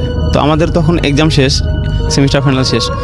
তো ওর বোনের বিয়েতে আমরা গেছি, তো যখন বন্ধ ছিল, তো আমরা 4-5টা ক্লোজ ফ্রেন্ড যারা ছিলাম তারাই গেছি। তো যাওয়ার পরে সাধারণত বিয়ের পরের দিন আন্টির প্রচণ্ড মন খারাপ ছিল, তো আন্টি আসতে দিতে চাইতেছিল না আমাদেরকে। তো আন্টির রিকোয়েস্টে ওই দিন থাকি আমরা ওদের বাসায়। তো ওদের বাসায় থাকার পরে ওই যে ফ্রেন্ডটার বাসায় গেছি, ওর নাম ছিল অ্যালেন। তো ওইটা বরিশালেরই কোনো একটা জায়গায় সম্ভবত, কারণ আমি নামটা বলতে চাচ্ছি না জায়গাটার। তো ওইখানে আমরা থাকি, তো চিন্তা করলাম অনেকদিন পর অনেকগুলো ফ্রেন্ড একসাথে, তো আমরা কিছু একটা মজা টজা করি। তো আমরা চিন্তা করলাম কি আজকে একটা বারবিকিউ পার্টি দিব। তো সাধারণত আয়োজন টায়োজন করা হয়েছে বারবিকিউ পার্টির। তো সন্ধ্যার পরে এটা করার পরে তো এইটা পার্টিটা করতে করতে আমাদের প্রায় 12টা বেজে গেছে। তো 12টা বাজার পরে আমরা ফ্রেন্ডসরা মিলে গল্প করতেছিলাম। তো গল্প করতে করতে এক টাইমে গল্পের ফাঁকে একটা টপিক চলে আসে, ভূতের টপিক। তো ভূতের টপিকের মধ্যে আমাদের একটা ফ্রেন্ড ওর নাম রাশেদ, তো ও বেশি কিউরিসিটি ছিল ওর বেশি, আর সুজন নামে একটা ফ্রেন্ড ছিল, ওরও মোটামুটি কিউরিসিটি ছিল। তো ওরা ওই অ্যালেনের জিজ্ঞাসা করতেছে তোদের এইখানে কি কোনো ভৌতিক প্লেস আছে? তো অ্যালেন বলতেছে যে হ্যাঁ আছে, একটা শ্মশান আছে, তো ওইখানে নাকি ভূত প্রেত অনেক কিছু দেখা যায় শুনছি আগে। তো ওরা বলতেছে যে চল আমরা এখনই যাবো ওইখানে দেখতে যাব। তো আমার আরেকটা ফ্রেন্ড ফয়সাল, ও বলতেছে থাক যাওয়ার দরকার নেই, আমিও বেশি ইচ্ছুক ছিলাম না যাওয়ার জন্য। তো এবং ওইখানে যে ঘটনাটা ঘটে সেটা তো আপনার নিজের চোখে করেছেন, রাইট? হ্যাঁ হ্যাঁ, ওইখানে আমি নিজে ছিলাম। ওইখানে সেটা বলেন আমাকে একটু করে। তো যখন আমরা নদীর পাড়ে যাই, মানে শ্মশানটা ছিল নদীর পাড়ে, জি। তো আমরা গল্প করতেছিলাম কিছু ফ্রেন্ড 4-5 জন মিলে বাইরে, আর ওরা আমাদেরকে না জানায় ওই যে রাশেদ আর সুজন আর অ্যালেনকে সাথে নিয়ে ওরা মন্দিরের এই শ্মশানের ভিতরে ঢুকে গেছে। তো শ্মশানটা ছিল 2টা গেট আসল ভাই, একটা পিছনে গেট একটা সামনে গেট। পিছনে গেটটা ছিল একটু ঝোপঝাড় ভাঙা ছিল, সামনে গেটটা খোলা ছিল। তো ওরা ভিতরে যায় নাকি দেখতেছে, পরে ওদের মুখ থেকে আমি যেটা শুনছি, দেখতেছে তখন রাত প্রায় 1টা থেকে 1:30 হবে আনুমানিক, তখন নাকি একটা লাশ পোড়ানোর জন্য আনছে। আচ্ছা। তো 2 জন লোক একটা লাশ পোড়ানোর জন্য লাশটা রেডি করতেছে আসলে কাঠ দিয়ে। তো ওরা অবাক যে এত রাত্রে লাশ পোড়ানোর তো কোনো কথা না, আর 2 জন লোক কেন আসবে লাশ পোড়াইতে? তো ওরা দেখতেছে, তো হঠাৎ করে যখন ওরা এটা খেয়াল করলো যে লাশের গায়ে যখন আগুন ধরায় দেওয়া হয় যে কাঠে আগুন ধরায় দেওয়ার পরে দেখতেছে ওরা হঠাৎ করে ওই লোক 2 জন নাই। তো ওরা তো বেশ অবাক, ওরা ভাবলো হয়তো আশেপাশে থাকতে পারে অন্য কোথাও। তোরা আসলে দেখতে চাচ্ছে যে আসলে কিভাবে লাশটা পড়ে।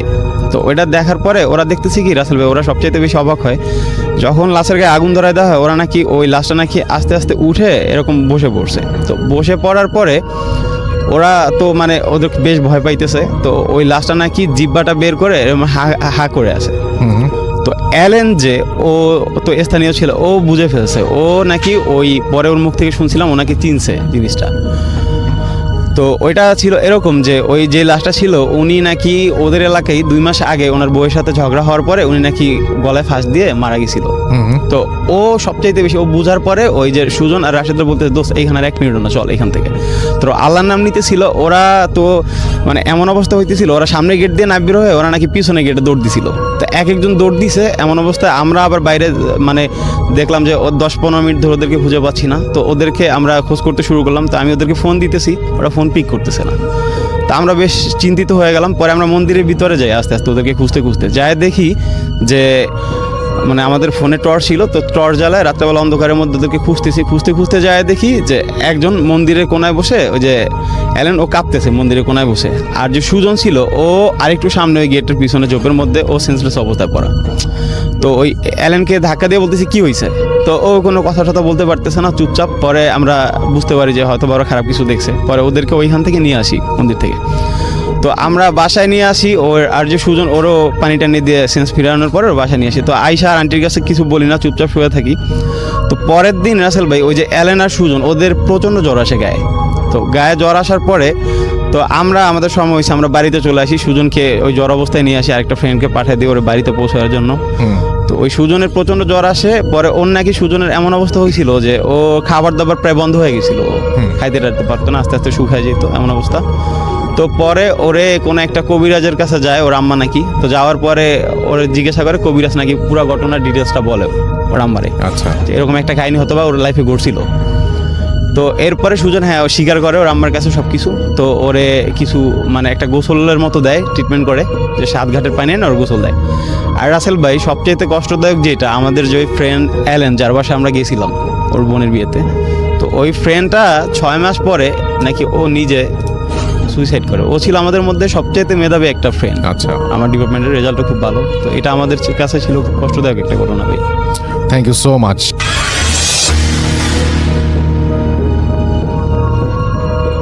এখন যে ঘটনাটি আমি আপনাদের সাথে শেয়ার করতে যাচ্ছি, এই ঘটনাটি আমাদেরকে পাঠিয়েছেন আহমেদ ভাই। উনি বর্তমানে সংযুক্ত আরব আমিরাতের আজমান শহরে থাকেন। ওনার দেশের বাড়ি নোয়াখালী। 2010 সালে উনি সংযুক্ত আরব আমিরাতে যান। উনি ওনার জীবনের দীর্ঘ 11 বছর সংযুক্ত আরব আমিরাতের রাস আল খাইমা সিটিতে ছিলেন।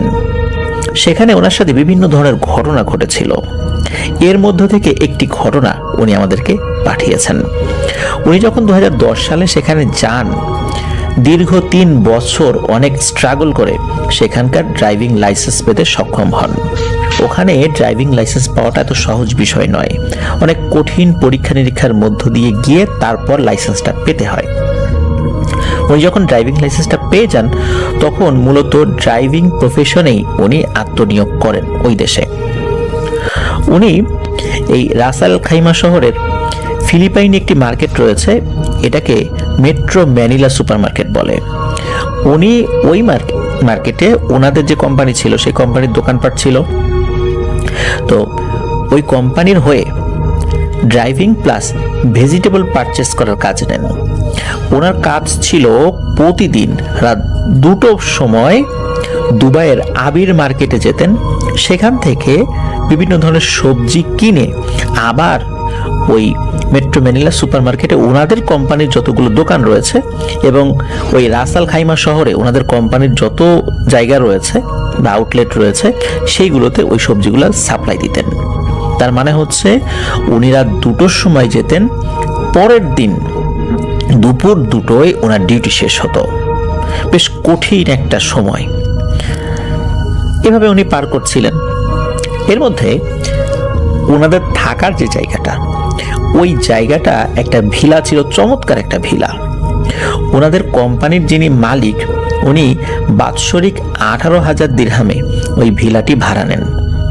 ওই ভিলাটি যখন ভাড়া নেওয়া হয় তো ওই ভাড়া নেওয়ার কথাবার্তা যখন চলছিল এবং কথাবার্তা যখন চূড়ান্ত হয়ে যায় তখন এই যে আহমেদ ভাই উনি ওই ভিলাটা দেখতে গিয়েছিলেন। ওই ভিলাটা যখন দেখতে গিয়েছিলেন তখন ওখানকার একজন বাঙালি ওর আর একটা ভিলায় উনি থাকতেন। তো উনি আবার এই আহমেদ ভাইকে বলছিলেন যে তোমাদের মালিক এই ভিলাটা ভাড়া নিল। এইটুকু বলার পরে এই আহমেদ ভাইয়ের মনে একটু সন্দেহ জাগে, কি ব্যাপারে এই ভিলা নিয়ে মনে হয় উনি কিছু বলতে চাচ্ছেন কিন্তু বলতে গিয়েও বলছেন না। আহমেদ ভাই ওনাকে পিড়াপিড়ি শুরু করে দেন যে বলেন তো ব্যাপারটা কি। তখন ওই বাঙালি ভদ্রলোক বলেন এই ভিলা প্রায় 7-8 বছর খালি পড়েছিল, এখানে কোনো মানুষ ভাড়া নিত না। 7-8 বছর আগে ফিলিপাইনের এক দম্পতি এখানে থাকতো। তো ওই দম্পতির মধ্যে যিনি মহিলা মানে স্ত্রী যিনি, উনি ওয়াশরুমে গিয়ে মারা যান। এটা কি আত্মহত্যা না এমনিতেই মারা গিয়েছিলেন এই বিষয়ে ওই বাঙালি ভদ্রলোক কিছু বলতে পারেনি। তবে উনি বলেন যে এই ঘটনার পরে এই ভিলাটা আর কেউ ভাড়া নেয়নি। এই কারণে এই ভিলার যিনি মালিক অনেক কম মূল্যে, নামমাত্র মূল্যে বাৎসরিক 18,000 দিরহামে এই ভিলাটি ভাড়া দিয়েছেন। কিন্তু এই ভিলার যে গঠন এই সেই অনুযায়ী এটা কিন্তু এত কম টাকায় ভাড়া পাওয়ার কথা নয়। এই ভিলাটার পার্শ্ববর্তী যে ভিলাগুলো রয়েছে সেগুলোর ভাড়া কিন্তু অনেক বেশি। মালিক কমে পেয়েছে, তার কর্মচারীদেরকে ধাক্কিয়ে এইখানে নিয়ে এসেছে। মানে যারা এখানে চাকরি করেন তাদের তো আসলে থাকা বলে কথা। মালিকও চিন্তা করেছেন যে ভিলাটা ভালো, পরিষ্কার পরিচ্ছন্ন করলে এটা বেশ সুন্দর হবে। আসলেই সেটা সুন্দর ছিল। আহমেদ ভাই জানিয়েছেন যে এই ভিলাতে যখন ওনারা থাকা শুরু করলেন কখনোই মনে হয়নি যে ওনারা নিজেদের দেশ ছেড়ে এত দূরে এসেছেন। একদম নিজের বাড়ির মতো করে ওনারা থাকা শুরু করেন। সেখানে 5টি রুম ছিল। 5টি রুমের মধ্যে মোটামুটি ওনাদের খুব ভালো করে অ্যাকোমোডেশনের ব্যবস্থা হয়ে যায়। চমৎকার পরিবেশ ছিল। শুরুর দিকে তেমন কোনো সমস্যা হয় না। ওখানে একটা ব্যাপার ছিল যে এই আহমেদ ভাই যখন উনি ডিউটিতে যেতেন সময়টা ছিল রাত 2টো। ওই সময়ে অন্য যারা লোকজন ছিল তারা কিন্তু এই ভিলাতে চলে আসতো রাত 2টোর দিকে, তখন উনি বের হতেন। আবার উনি যখন দুপুর 2টোর সময় ফিরতেন তখন এই ভিলাতে কোনো লোকই থাকতো না, তখন অন্য লোকেরা থাকতো ডিউটিতে। উনি একাই থাকতেন সেখানে। একা এত বড় একটা বাড়িতে থাকা মানে একটা বিলাসী জীবনযাপন, বেশ আরামদায়ক জীবনযাপন। এই জন্য এত পরিশ্রম করে আসার পরেও সেখানে বেশ আরামায়েশেই উনি থাকছিলেন। অনেক কম টাকার মধ্যেই সব কিছু হয়ে যাচ্ছিল। দেশেও ভালো অর্থকড়ি পাঠাতে পারছিলেন। প্রবলেম যেটা হলো, প্রথম দিকে যখন ভালোই চলছিল, কিছুদিন পরে রাতের বেলা হঠাৎ করে এই চালের উপরে ধুম ধুম এরকম শব্দ হতো। তো এই শব্দটা কিসের, এটি দেখার জন্য উনি বাইরে বের হওয়ার চেষ্টা করতেন। তো রাতের বেলা এই কারণে বলছি, আপনারা অনেকে চিন্তা করতে পারেন রাত 2টোর দিকে তো উনি বেরিয়ে যেতেন।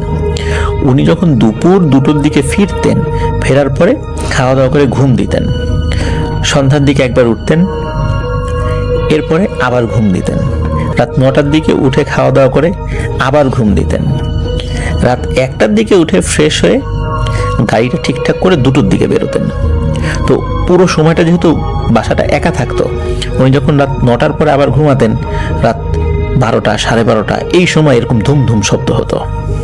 এই কারণেই ওনার ঘুম ভেঙে যেত, উনি বাইরে বের হতেন, বাইরে বের হয়ে উনি কিছুই দেখতে পেতেন না। এরকম চলতে থাকে। উনি একটা আলমিরা কিনেছিলেন। ওনার একজন কলিগ, উনি একটা আলমিরা অনেক আগে কিনেছিলেন, এটা কাঠের আলমিরা, যেটাকে আমরা আলমারি বলি অনেকে। তো এই কাঠের আলমিরাটা যখন উনি কেনেন ওনার আরেকজন কলিগের কাছ থেকে, কারণ ওনার ওই কলিগ আবার অন্য কোম্পানিতে চাকরি পায়, সেখানে চলে যাচ্ছিল। এবং কাঠের আলমিরা টেনে নিয়ে যাবে, এর থেকে বেটার হয় যে আহমেদ ভাই উনি রেখে দেন অল্প কিছু টাকার বিনিময়ে। ওই আলমিরার মধ্যে রাতের বেলা অদ্ভুত ঘটনা ঘটতো। এক রাত্রে আহমেদ ভাই ঘুমিয়ে আছেন, হঠাৎ করে মনে হলো ওই আলমিরার মধ্যে বড় ধরনের কোনো ইঁদুর ঢুকেছে। হতেই পারে অনেক সময় আলমিরার দরজা খুললে বাইরের থেকে কোনো প্রাণী যদি ঢুকে পড়ে, সে যখন আর বের হতে পারবে না তখন তো ভেতরে লাফালাফি শুরু করবে। তো ওনার কাছে মনে হচ্ছিল ভেতরে বড় টাইপের কোনো একটা প্রাণী ঢুকেছে, যে বের হতে পারছে না, শব্দ করছে, ভেতরে লাফালাফি করছে। ওনার ঘুম ভেঙে যায় সেই শব্দে। উনি আলমিরার দরজাটা খোলার পর কিচ্ছু দেখতে পান না ভেতরে, অথচ আলমিরাটা কাঁপছিল রীতিমতো ভেতরের এই লাফালাফিতে। কিন্তু খোলার পর কোনো কিছুই দেখা যায় না। উনি খুবই অবাক হন, কি ব্যাপার? আমি ঘুম থেকে জাগার পরেও দেখছিলাম আলমিরাটা কাঁপছে, কিন্তু এখন কি হলো? ভেতরে তো কিছুই নাই। তো প্রথম দিকে বিষয়টা উনি স্বাভাবিকভাবে নিয়েছিলেন, কিন্তু একই ঘটনার যখন পুনরাবৃত্তি হচ্ছে তখন কিন্তু বিষয়টা স্বাভাবিক থাকলো না। বিষয়টা তখন ভয়ের উদ্রেক করতে শুরু করলো। এক রাত্রে উনি এই আলমিরার ভেতরের শব্দে উনি জেগে ওঠেন। তখনও তো ওনার ডিউটির সময় হয়নি, রাত 11টা 11:30 বাজে। উনি আলমিরার যেই কাঁচটা ছিল, আয়না, এই আয়নার দিকে তাকিয়ে চমকে ওঠেন। উনি দেখতে পান এই আয়নার সাথে রক্ত লেগে আছে। কোনো মানুষের হাত ভর্তি যদি রক্ত থাকে, এই হাত ভর্তি রক্ত নিয়ে যদি কাচের উপরে হাত দিয়ে হাতটা কোনো একটা পাশে সরিয়ে নেওয়া হয়, ঠিক যেমন দাগ হয়ে থাকে, ওই রকমের রক্তের দাগ ওই কাচের ওখানে ছিল। কিন্তু অদ্ভুত ব্যাপার হচ্ছে, ওনার অন্য কলিগরা রাত 2টোর সময় যখন ওই ভিলাতে ফেরত আসে, ওই সময় ওইখানে কোনো কাচের উপরে কোনো রক্তের দাগ ছিল না। উনি ওনার কলিগদেরকে দেখাবেন বলে ওই রক্তের দাগ মোছেননি, কিন্তু কাকতালীয়ভাবে বা রহস্যজনকভাবে ওই রক্তের দাগ মুছে যায়। এরকম ঘটনা ঘটছিল। বিশেষ করে এই আহমেদ ভাই উনি যখন ওই বাড়িতে আসতেন দুপুর 2টোর দিকে ডিউটি শেষ করে, ওনার শরীরটা ভারী হয়ে যেত, শরীরটা আর হালকা থাকতো না। শুরুর দিকে চিন্তা করেছিলেন দীর্ঘ ক্লান্তি, দীর্ঘ জার্নি করে এসেছেন, গাড়ি ড্রাইভ করে এসেছেন, এই জন্য হয়তো তার শরীরটা ভারী হয়ে গিয়েছে। কিন্তু না, প্রতিনিয়ত তো এরকমটা হওয়ার কথা না। অথচ উনি একই সময়ে গাড়ি চালিয়ে যখন আসেন, তখন ঘরে ঢোকার আগে অন্য জায়গায় যদি যান, সেখানে তো শরীরটা ভারী মনে হয় না, তাহলে এখানে কেন হয়? তখন উনি চিন্তা করতে থাকেন যে এই বিষয়গুলো স্বাভাবিক নয়, এটা ভিন্ন ধর্মী কোনো একটা সমস্যা হচ্ছে। এক রাত্রে ওনার কাছে মনে হলো বুকের উপর কিছু একটা উঠে বসেছে। উনি হাত পা নাড়াতে পারছিলেন না। অনেকে আমরা স্লিপ প্যারালাইজ বলে থাকি, তো এমনটা হয়েছে। উনি আয়াতুল কুরসি পড়তে থাকেন। একটা পর্যায়ে বুকের উপর থেকে ওই জিনিসটা নেমে যায়। ওটা মনে হলো বিড়ালের আকৃতির কিছু একটা হতে পারে, কিন্তু আসলে কি আকৃতির এটা উনি খুব ভালোভাবে বুঝতে পারেননি।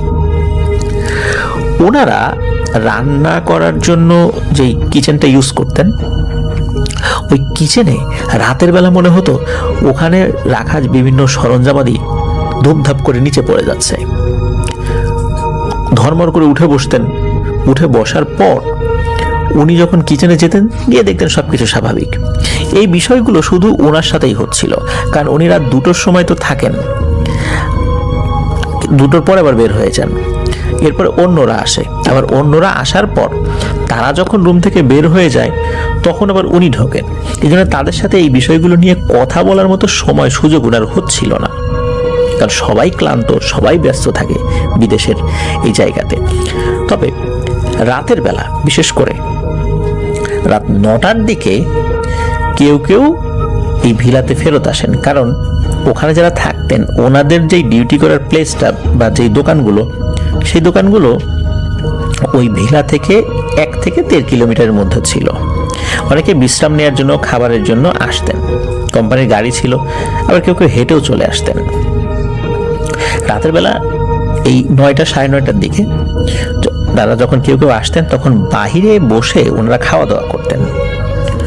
ওই সময় কোথা থেকে যেন বড় বড় আকৃতির সমস্ত বিড়াল আসতো।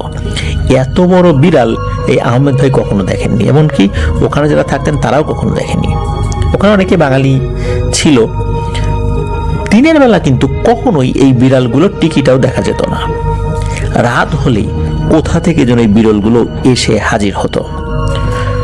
আমরা অনেকে বড় আকৃতির যে বিড়াল, যে পার্সিয়ান ক্যাট বা এই টাইপের বা এই জাতের যে বিড়ালগুলো, বড় বড় বিড়াল দেখি, এগুলো সেগুলো না। এগুলো আকারে অস্বাভাবিক রকমের বড় এবং চোখগুলো লাল লাল ছিল। তাদের আচরণ দেখে অস্বাভাবিক কিছু মনে হতো না, কারণ তারা যখন খাওয়া দাওয়া করতেন পায়ের কাছ দিয়ে ঘুরঘুর করত। দিনের বেলা কখনোই আসতো না, সে মাছ হোক মাংস হোক যেটাই খেতেন না কেন, দিনের বেলা এদেরকে কখনো দেখা যেত না। রাতের বেলা বিশেষ করে মাছ মাংস যেদিন ওনারা খেতেন, ওই সময় এই বিড়ালগুলো এসে হাজির হতো, 4-5টা, কখনো আরো বেশি। এদেরকে খাবার দিলে এরা খাবার খেত, কিন্তু কখনো আক্রমণ করতো না।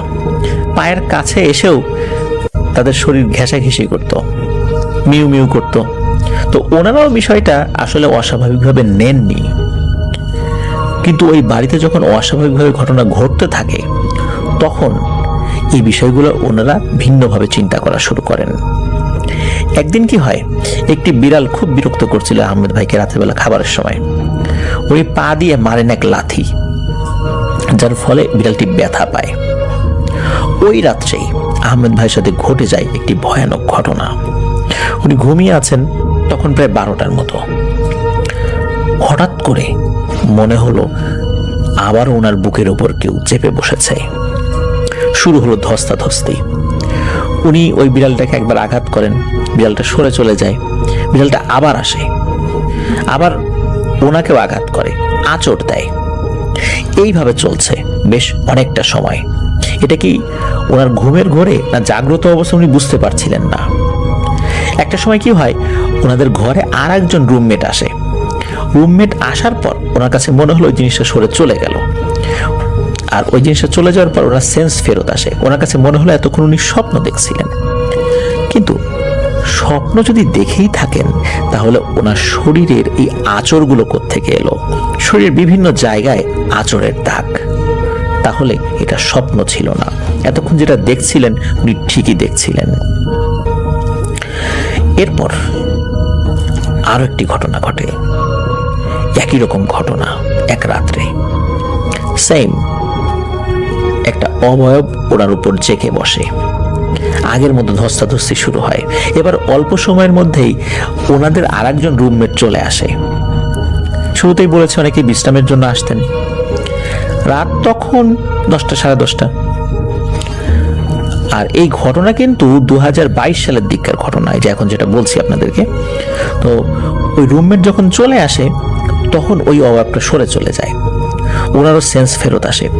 তখন ওনার কাছে মনে হলো ঘরের মধ্যে কেউ বলছে, আরবি ভাষায় বলছে আর কি, আজকের জন্য বেঁচে গেলি। তো এই যে আজকের জন্য বেঁচে গেলি, এই শব্দটা কিন্তু স্বাভাবিক মানুষের মতো কণ্ঠে ছিল না। বিড়াল যদি মানুষের মতো কথা বলার চেষ্টা করে সেটা কেমন হতে পারে প্রিয় লিসেনার্স? অনেকটা তেমন ছিল। আর এটা একবার বলেনি, কয়েকবার বলেছে। ওনার যে রুমমেট এসেছিল উনি সেটা শোনেননি, কিন্তু আহমেদ ভাই স্পষ্টভাবে শুনেছেন। এটার পর উনি স্থানীয় একটা মসজিদের হুজুরের সাথে কথা বলেন। হুজুর সবকিছু শোনার পর বলেন যে রাস আল খাইমা তো আসলে এটা অতটা উন্নত শহর নয়, এখানে আশেপাশে অনেক জঙ্গল আছে। আর এই যে বিড়ালগুলো, এই বিড়ালগুলো মনে হচ্ছে যে জিন সম্প্রদায়ের কেউ হতে পারে, তোমরা পারতপক্ষে একে আঘাত করো না। আর এই আহমেদ ভাই যখন বলেছিলেন যে একটা বিড়ালকে উনি আঘাত করেছিলেন, তখন হুজুর বলেছিলেন যে ওই আঘাতপ্রাপ্ত বিড়ালটাই তোমাকে আক্রমণ করছে। এরা এতটা শক্তিশালী না, এরা দুর্বল প্রকৃতির জিন, কিন্তু ওই যে বিড়ালটা যেহেতু তুমি আঘাত করেছো এই জন্যই মূলত তোমার উপরে এসে আক্রমণ করছে। এরপরে ঘটে আর একটা ঘটনা। আহমেদ ভাই রাত 9টার দিকে ঘুম থেকে উঠেছেন, 2টোর দিকে তো ডিউটিতে যাবেন, খাওয়া দাওয়া করে আবার একটু ঘুমানোর চেষ্টা করবেন। তো উনি কিচেনে গিয়ে দেখেন যে ওই দিন আবার স্যামন ফিশের মাথা রান্না করা হয়েছিল। তো উনি কিচেনে গিয়েছেন, যাওয়ার পরে দেখেন যে বেশ কয়েকটা বিড়াল এই তরকারির যেই পাত্রটা, এরা খুব মহা আনন্দের সাথে একটা করে মাছ উঠাচ্ছে আর খাচ্ছে। এবং ওদেরকে দেখে মনে হচ্ছে যে এগুলো বিড়াল না, মনে হচ্ছে এগুলো বানর। বানর যেমন মানুষের মতো হাত দিয়ে কোনো জিনিস নাড়াচাড়া করতে পারে, মনে হচ্ছে ওরা দেদারসে তাদের সামনের 2 হাত দিয়ে মাছ উঠাচ্ছে, একজন মাছ উঠিয়ে আরেকজনকে দিচ্ছে। মানে কি একটা অবস্থা, নিজেদের মতো করে তারা খাওয়া দাওয়া করছে। এদিকে ওনার ক্ষুধা লেগেছে। বিড়ালের এই খাবার খাওয়া দেখে ওনার এমন রাগ হয়, ওগুলো যে বিড়াল না অন্য কিছু এগুলো ওনার মাথায় কাজ করে না। হাতের কাছে ছিল একটা লাঠি, সাধারণত কিচেনে লাঠি থাকে বা রান্নার বিভিন্ন জিনিস থাকে, এই লাঠি জাতীয় কিছু একটা দিয়ে বিড়ালগুলোকে আচ্ছা মতো পিটাতে থাকেন। আর পিটুনি খেয়ে এগুলো যে যেদিকে পারে দৌড় দিয়ে চলে যায়। ওনার মেজাজ তো প্রচণ্ড গরম। ওই রাত্রে উনি আর খাওয়া দাওয়া করতে পারেননি। রাগ করে উনি শুয়ে পড়েন। আবার ঘুম চলে আসে। কতটুকু সময় ঘুমিয়েছেন উনি জানেন না। হঠাৎ করে কোনো একজন রুমমেটের ডাকে ওনার ঘুম ভেঙে যায়। রুমমেট ডাকছে, এই আহমেদ আহমেদ, ডিউটিতে যাবি না, অনেক দেরি হয়ে গেল তো, ওঠ। তো অনেক সময় কিন্তু ওনার রুমমেটটা ডাকতেন, ডিউটিতে দেরি হয়ে যাচ্ছে, ঘুমিয়ে আছেন। তো উনি ধর্মর করে উঠে বসেন, তাড়াতাড়ি করে একটু ফ্রেশ হয়ে উনি জামা কাপড় পরে দৌড়ে গাড়ির কাছে চলে যান এবং গাড়ি নিয়ে বের হয়ে পড়েন। আসলে কে ডাকলো, কখন ডাকলো, কয়টা বাজে, উনি এই বিষয়টা আর খেয়াল করেননি, কারণ মাঝে মাঝে তো এরকম ওনার রুমমেটটা ডাকতেন তাকে। উনি যখন গাড়ি নিয়ে বের হয়েছেন, বের হওয়ার পর বেশ খানিকটা পথ উনি চলে এসেছেন। রাস্তার পাশে অনেক জায়গায় বড় বড় ঘড়ি থাকে। এমন একটা ঘড়ির দিকে ওনার নজর যায়। নজর গিয়ে উনি চমকে ওঠেন, আরে কয়টা বাজে? মাত্র তো রাত 12টা বাজে। আমি তো 2টার আগে গাড়ি নিয়ে বের হই না, আর আমার রুমমেট কেন আমাকে ডাকলো? রাত 12টার সময় তো ওরা কখনো আমাকে ডাকে না। বিষয়টা ওনার খটকা লাগে। উনি সাথে সাথে গাড়ি ঘোরান। গাড়ি ঘুরিয়ে উনি বাসায় চলে যান। বাসায় চলে যাওয়ার পর উনি বাসায় কাউকে দেখতে পান না। উনি বাসা থেকে তো সামান্য পথ সামনে এসেছিলেন, কাউকে দেখতে না পেয়ে ওনার সন্দেহ দানা বাঁধে। উনি 1 কিলোমিটার পার হয়ে যে দোকানগুলোতে ওনাদের কোম্পানির মূলত দোকান ছিল, সেই দোকানে তো ওনাদের ওই রুমমেটটা থাকতো, তারা তো ওই সময় ডিউটি করছিল। উনি ওই দোকানে গিয়ে ওনার কয়েকজন রুমমেটের সাথে কথা বলেন যে তোমরা কি কেউ আসছিলা, আমাকে ডাকছিলা? তো বলে কই না, তোমাদের তো ডিউটি শেষ হয়নি, আর আমাদের মধ্যে তো কেউ যায় নাই তোমাকে ডাকার জন্য। তখন উনি চিন্তায় পড়ে যান যে কি হচ্ছে আমার সাথে, অন্যদের সাথে এমনটা হচ্ছে না, শুধু আমার সাথেই হচ্ছে, ঘটনা কি? এদিকে এই সমস্যা যখন চলছে, উনি আবার সেই মসজিদের হুজুরের কাছে যান। কাছে যাওয়ার পর হুজুরকে বলেন যে হুজুর আপনি তো আমাকে কিছু আমল দিয়েছিলেন, তো সেগুলো করলাম, কিন্তু এই বিড়ালের উপদ্রব তো বন্ধ হচ্ছে না। তখন হুজুর বলেন যে এগুলো আসলে বন্ধ হবে না সহজে, কারণ এই বিড়ালগুলো এখানকার লোকাল, এগুলো মূলত বিড়াল না, এগুলো তুমিও বুঝতে পেরেছো, কিন্তু এগুলোকে আসলে পরিপূর্ণভাবে তাড়ানো সম্ভব নয়। এতটুকু করা যায় যাতে তোমাদের ঘরের মধ্যে না ঢোকে, কিন্তু আশেপাশে কোথাও তোমরা দেখবে না, এটা পসিবল হবে না, এটাকে মেনে নিয়েই চলতে হবে। আর এগুলোকে আটকাতে গেলে আরো বড় ধরনের বিপদ হবে। তো হুজুরের কাছ থেকে এই বিষয়টা শুনে কিছুটা হতাশ হন। হুজুর কিছু আমল দেন যেগুলো ওনাকে করতে বলেন, উনি সেগুলো করে যাচ্ছিলেন। এই ঘটনার পর মোটামুটি 20-22 দিন কোনো কিছু নাই, একদম সবকিছু স্বাভাবিক। এরপরে কি হয়, উনি ওনার এক আত্মীয়ের বাড়িতে, যিনি বাড়ি বলতে যেখানে থাকতেন আর কি, তার কাছে দেখা করতে গিয়েছিলেন, মানে বেড়াতে গিয়েছিলেন। তার সাথে দেখা করে উনি যখন ফেরত আসছিলেন, রাত আনুমানিক 12:30 বাজে, উনি গাড়ি চালিয়ে আসছিলেন, হঠাৎ করে দেখলেন ওনার থেকে প্রায় আধা কিলোমিটার দূরে একটা অবয়ব দেখা যায়। তো ওই অবয়বটা দেখার পর ওনার কাছে মনে হলো ওই অবয়বটা তো আধা কিলোমিটার দূরে ছিল, 1 সেকেন্ডের ব্যবধানে ওই অবয়বটা সাঁ করে তার সামনে চলে আসলো। এরপরে ওনার আর কিছু মনে নাই, শুধু এতটুকু মনে আছে যে ওই অবয়বটা তাকে বলেছিল, সেদিন তোকে বাড়ির থেকে বের করে নিয়ে আসছিলাম, মেইন রোডে ওঠার পর ওইখানেই তোকে অ্যাক্সিডেন্ট করিয়ে মেরে ফেলতাম, আমার শরীরে আঘাত করার শাস্তি তোকে দিতাম, কিন্তু কোনো কারণে সেটা পারিনি, আজকেও পারলাম না। লোক চলে আসছিল তোর রুমমেটের মধ্যে কয়েকজন। এতটুকু শুনেছিল, এরপর ওনার সেন্স নাই। পরে জানা যায় যে হঠাৎ করে উনি গাড়ি ব্রেক করেন, আর ওই সময় ওই যে দোকানে ওনাদের যে রুমমেটরা কাজ করতেন, ওনারা কয়েকজন ফিরছিলেন। ফেরার সময় হঠাৎ করে গাড়ি ব্রেক করা দেখেন, ওনারা দৌড়ে যান। গাড়িটা তো চিনতেন, গাড়ির নাম্বারটা তো চিনতেন, যে হঠাৎ করে এত জোরে গাড়ি ব্রেক করলো কেন। মূলত ওরা যখন দৌড়ে আসছিলেন তখন ওই জিনিসটা ওইখানে আহমেদ ভাইয়ের কোনো ক্ষতি করতে পারেননি, এই জন্য আল্লাহর রহমতে আহমেদ ভাই বেঁচে গিয়েছিলেন। ওনারা আহমেদ ভাইকে উদ্ধার করে বাড়িতে নিয়ে এসেছেন, বাড়িতে তো কাছেই একদম, আর ওখানে সবাই তো গাড়ি ড্রাইভ করতে পারে, এই জন্য গাড়িটা রাস্তার পাশে পড়েছিল না। এরপরে আহমেদ ভাই ভ্যাকেশন পান, ভ্যাকেশনে বাংলাদেশে আসেন। বাংলাদেশে আসার পর একজন খুব ভালো হুজুরের সাথে কথা বলেন এবং প্রতিনিয়ত রুকিয়ার মাধ্যমে আল্লাহর রহমতে এই অসুবিধা থেকে উনি বের হয়েছেন। আলহামদুলিল্লাহ যে উনি এই বিষয় থেকে সুস্থতা লাভ করেছেন। এরপর আরো কিছুদিন ওইখানে ছিলেন, তারপরে ওই বাড়িটা ওনারা ছেড়ে দেন। ওনার মালিককে বলেন, মালিককে কিন্তু বিভিন্ন সময় এই বিষয়ে বলেছিলেন, কিন্তু মালিক এত কম টাকায় পুরো একটা ভিলা পেয়ে গেছে, সে কি আর এই বিষয় মানবে? এই বিষয়টা যদি সে মেনে নেন এবং এই লোকদেরকে যদি আর একটা ভিলায় উঠাতে হয়, তাহলে আরো মোটা অঙ্কের টাকা গুনতে হবে। মালিক তো এটা রাজি ছিলেন না, এই জন্য কোনোভাবে এই বিষয়টা আমলে না নিয়ে যদি চালিয়ে নেওয়া যায় সেই ধান্দাতেই ছিল। যাই হোক, ওনারা পরবর্তীতে মালিককে ক্রমাগত অনুরোধ করার পর মালিক ওই ভিলাটা ছেড়ে দিয়ে ওনাদেরকে অন্যত্র শিফট করেন। এরও বেশ কিছুদিন পর আহমেদ ভাই উনি আজমানে চলে আসেন, বর্তমানে আজমানেই আছেন, ভালো আছেন আলহামদুলিল্লাহ। উনি বলেছেন এই রাস আল খাইমে বিশেষ একটা জায়গা রয়েছে, এটাকে ঘোস্ট ভিলেজ বলে।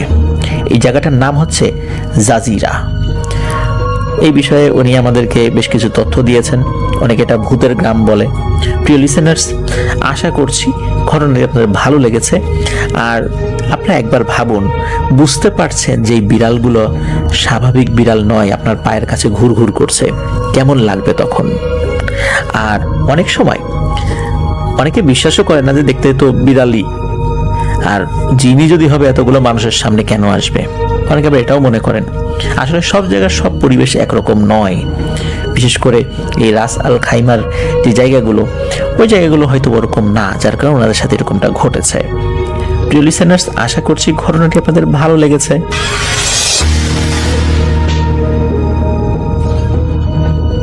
হ্যালো লিসেনার, আসসালামু আলাইকুম। যদি আপনাদের এই বাছাইকৃত ঘটনাগুলো ভালো লেগে থাকে অবশ্যই লাইক, কমেন্ট, শেয়ার করতে ভুলবেন না। আর এরকম সুন্দর সুন্দর বাছাইকৃত ঘটনাগুলো শুনতে আমাদের এই চ্যানেলটি সাবস্ক্রাইব করতে ভুলবেন না। আর এরকম সুন্দর সুন্দর ঘটনাগুলো আমরা এই চ্যানেলে প্রতিনিয়তই ছেড়ে থাকি। সো আপনারা অবশ্যই আমাদের এই চ্যানেলটিকে সাবস্ক্রাইব করতে ভুলবেন না। আর আপনাদের যদি কোনো বাছাইকৃত ঘটনা থেকে থাকে অবশ্যই আমাদেরকে পাঠিয়ে দিতে পারেন আমার ইমেল আইডিতে। আমরা চেষ্টা করব আপনাদের যদি ঘটনাটি ভালো হয় আমরা শোনাই দিতে। সো আজকের এই বাছাইকৃত ঘটনাগুলো কার ঘটনাটি আপনাদের কীরকম লাগছে অবশ্যই কমেন্টে জানাবেন। আর এরকম সুন্দর সুন্দর ঘটনা আপনাদের জন্যই আমরা প্রতিনিয়তই কিন্তু নিয়ে আসি। সো আজকে যে 5টা ঘটনা ছিল বাছাইকৃত সবগুলোই আমি চেষ্টা করছি সবগুলো ভালো ভালো ঘটনা নিয়ে আসার জন্য। সো আশা করি ভালো লাগছে। তো অবশ্যই কমেন্টে জানাবেন, ইনশাল্লাহ আরও সুন্দর সুন্দর ঘটনা নিয়ে আসবো। আল্লাহ হাফেজ।